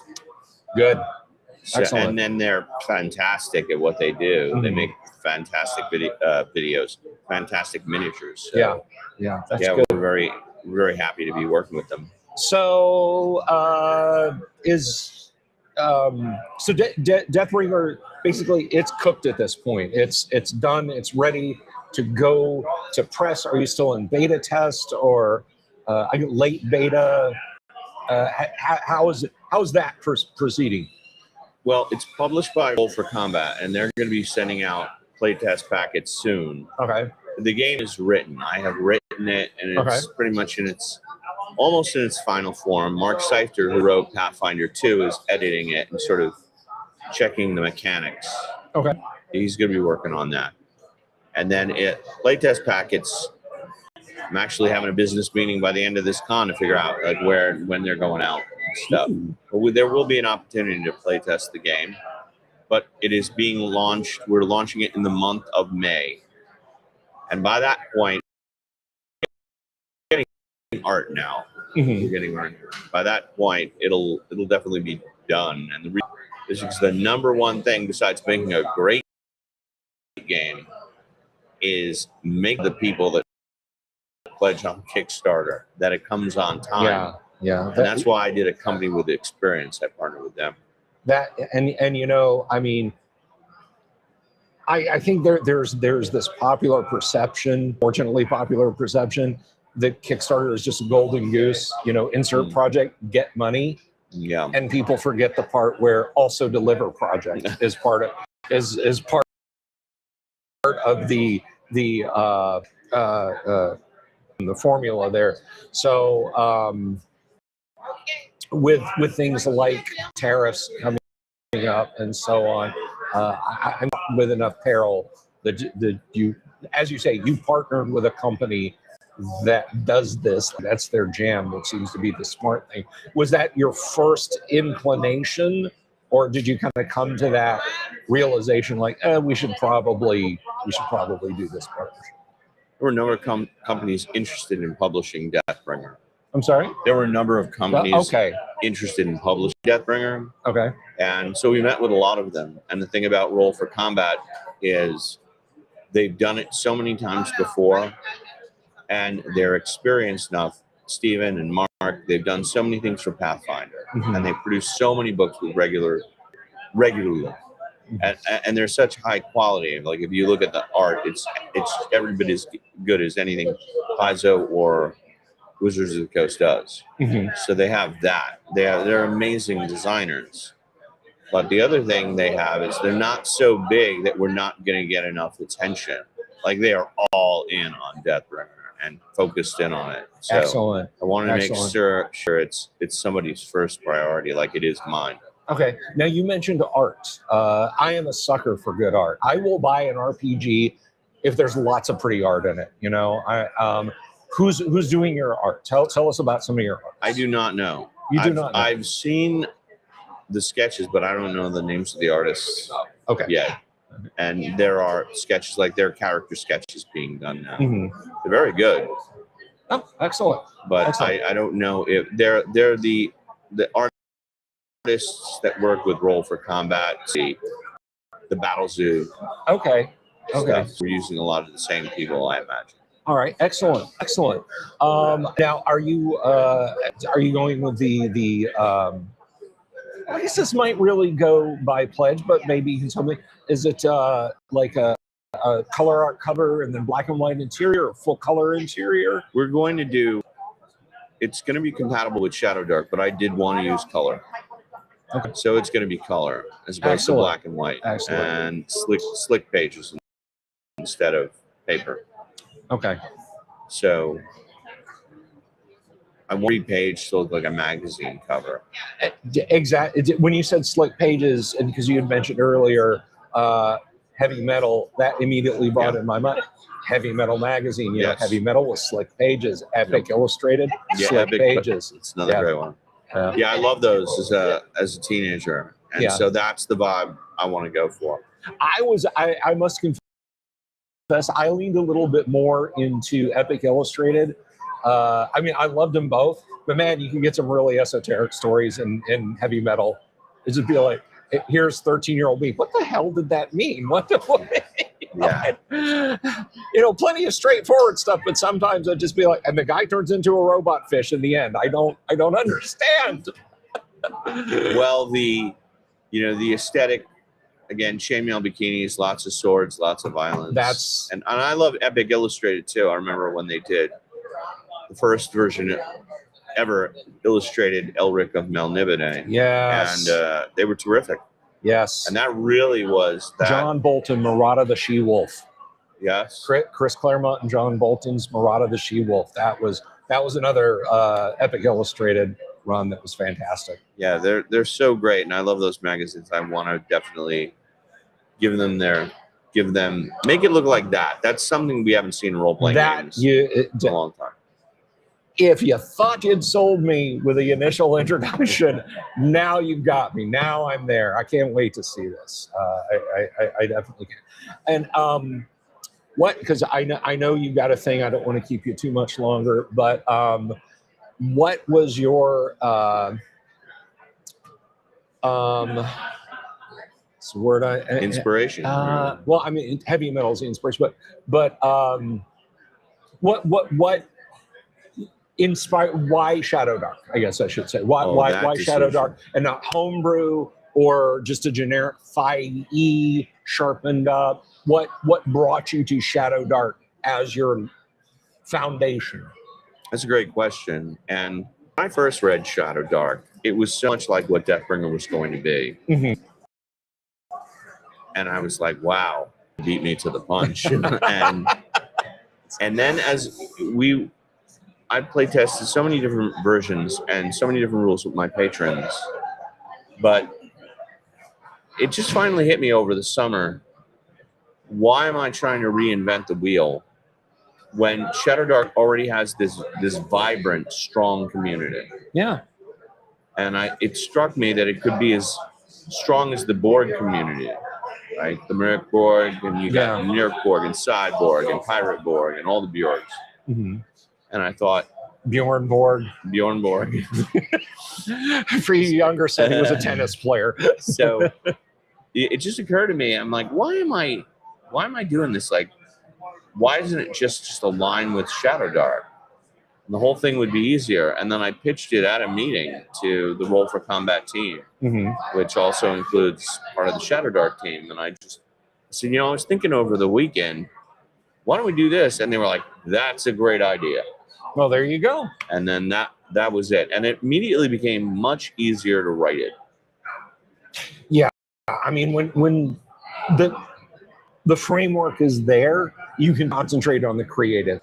You don't have to be sweating, oh, will this fit in with that mechanic? Because it's already there.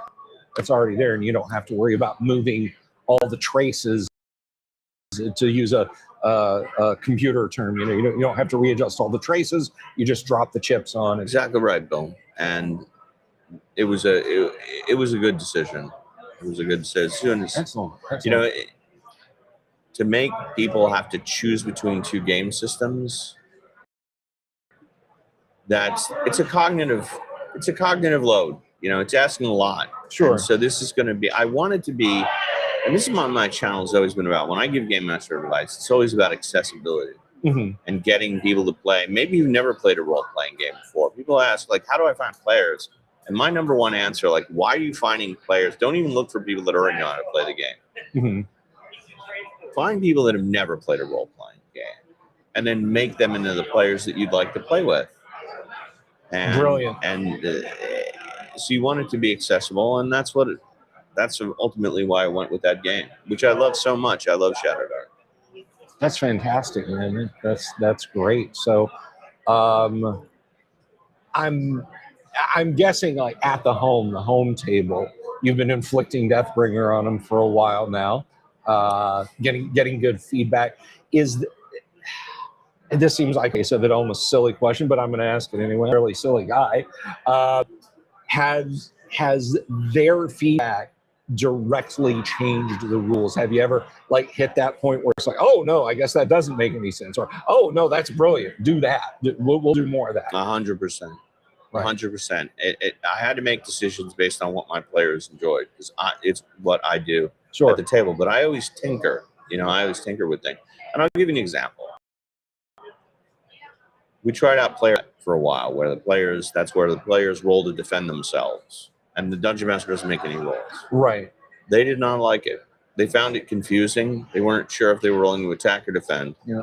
And they like the idea of me rolling against them. It might just because they hate me and want to defeat me, but they just love that. And one of the reasons I like player facing is because it keeps the players more involved. I find when the Game Master does it behind a screen, then you're waiting passively for a result. And some Game Masters take out to roll all those dice, whereas I roll them out in public.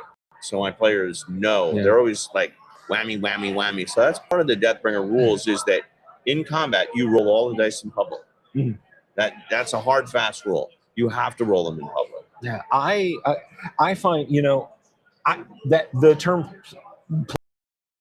player facing I had not heard that before, but like Warhammer Fantasy Roleplay 1E uses a player facing. At that point, you know, players are all I as a game master might do is just move a figure forward or back, you know, in combat. And the players are sweating everything else. And I, as a game master, that drives me nuts. Like, I want to get in there and roll dice. It's the old wargamer lizard brain kicks in. And I've heard that from players too. Like, I've heard that from commenters that like, but I want to roll the dice when I cover player-facing games. And so I totally understand that. And my players just didn't like it. So I was like, you know what? I'm not going to do it then. So they have really influenced. That's excellent. Deathbringer. That's excellent. I love a game that feels organic like that. Like there are other fingerprints on this, you know. It's like you know, Hands of Shape, that there's an organicness to it that like they do it this way because that's the way it works. And when you sit and you think about the logic behind it, you understand how it works, you know. It just makes sense that way. And I always love to hear that games are not, you know, just like not designed by committee in the sense of, well, this seems most fair, we'll do that. Well, did you ask the players? You know, and in this case, you clearly have. So that's a big thumbs up for me. If you were looking to sell it to Bill Sylvie, guess what? And I also like to thank all the patrons who have play tested things, and they let me know how my ideas were at the table. Right. And well, that's cool. I'm guessing you're doing a big thanks page in the back there. There will be. There will be, and it'll be big. Excellent. Yeah. Sometimes you sit back and you know, I guess you look at this like all the patrons. Well, that's going to add 4 pages. You know, it's like keep supporting and upping the page count, guys. You got to thank the people that made it possible. Oh, unquestionably. So, speaking of people making it possible, you're getting in games. You've got a game to go run here shortly, right? In just a few minutes, yes. Just a few minutes, okay. Well, I shan't keep you too much longer, but I will ask any parting thoughts, ideas, anything you wanted to wrap up with? Yeah, can I talk about Paige? Absolutely. Right. So, you know, I just met a fellow, and it's his first con. He's very excited, and he asked me like how this compares to other cons. Like, what is this like compared to say PAX? And the answer is, you're getting so many guests, and they're big guests. Like I'm here, Bob Worldbuilder, Baron DeRopp, Kelsey Dion, Luke Stratton of Pirate Report, the Dungeon Delver. Yeah, and there's so many great guests, and they're all close. Like you're just gonna walk around and you're gonna see them, you know, or you'll see us hanging out with each other.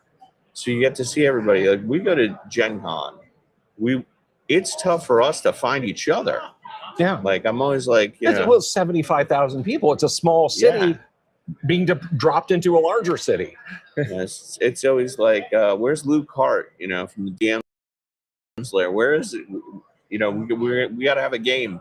We got to find him. And it's tough to track everybody is here, and that's why it's awesome, because you're just gonna walk around and be like, "There's Jeff D." and get his autograph. It's awesome.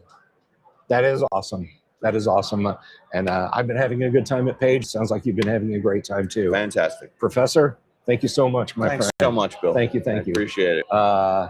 And we will let you go. Let no player survive. All right. Well, characters. That's the dice for this. Characters. Characters. Got to make that distinction. All right. Professor DM, everybody. Thank you. Thank you so much for stopping by. Have a great game. Have a great game. All right. Well, we are, let's see, folks, how we doing on the lineup here? That it's coming up on the hour, so let's have a quick look. Yeah, that is just about it, guys.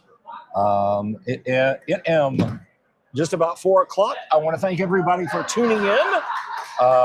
So I will be back tomorrow. For those of you who've enjoyed my stuff, I will be back tomorrow with Chris Promise, it looks like, at noon. Yes. So lunch with Chris Promise. Thank you all, everybody. Thank you all for tuning in. And that was Professor DM and Montel Thompson and Elisa Teague. And yeah, so I appreciate you all being here very, very much. I'm going to go ahead and wrap up and find out who needs to secure the camera here. So until then, until you guys see me tomorrow and other streamers later tonight, I think we've got at 5 o'clock, not me, but someone will be here at 5 o'clock doing a couple of interviews. But yeah, peace out, everybody. And I'll see y'all tomorrow at Page.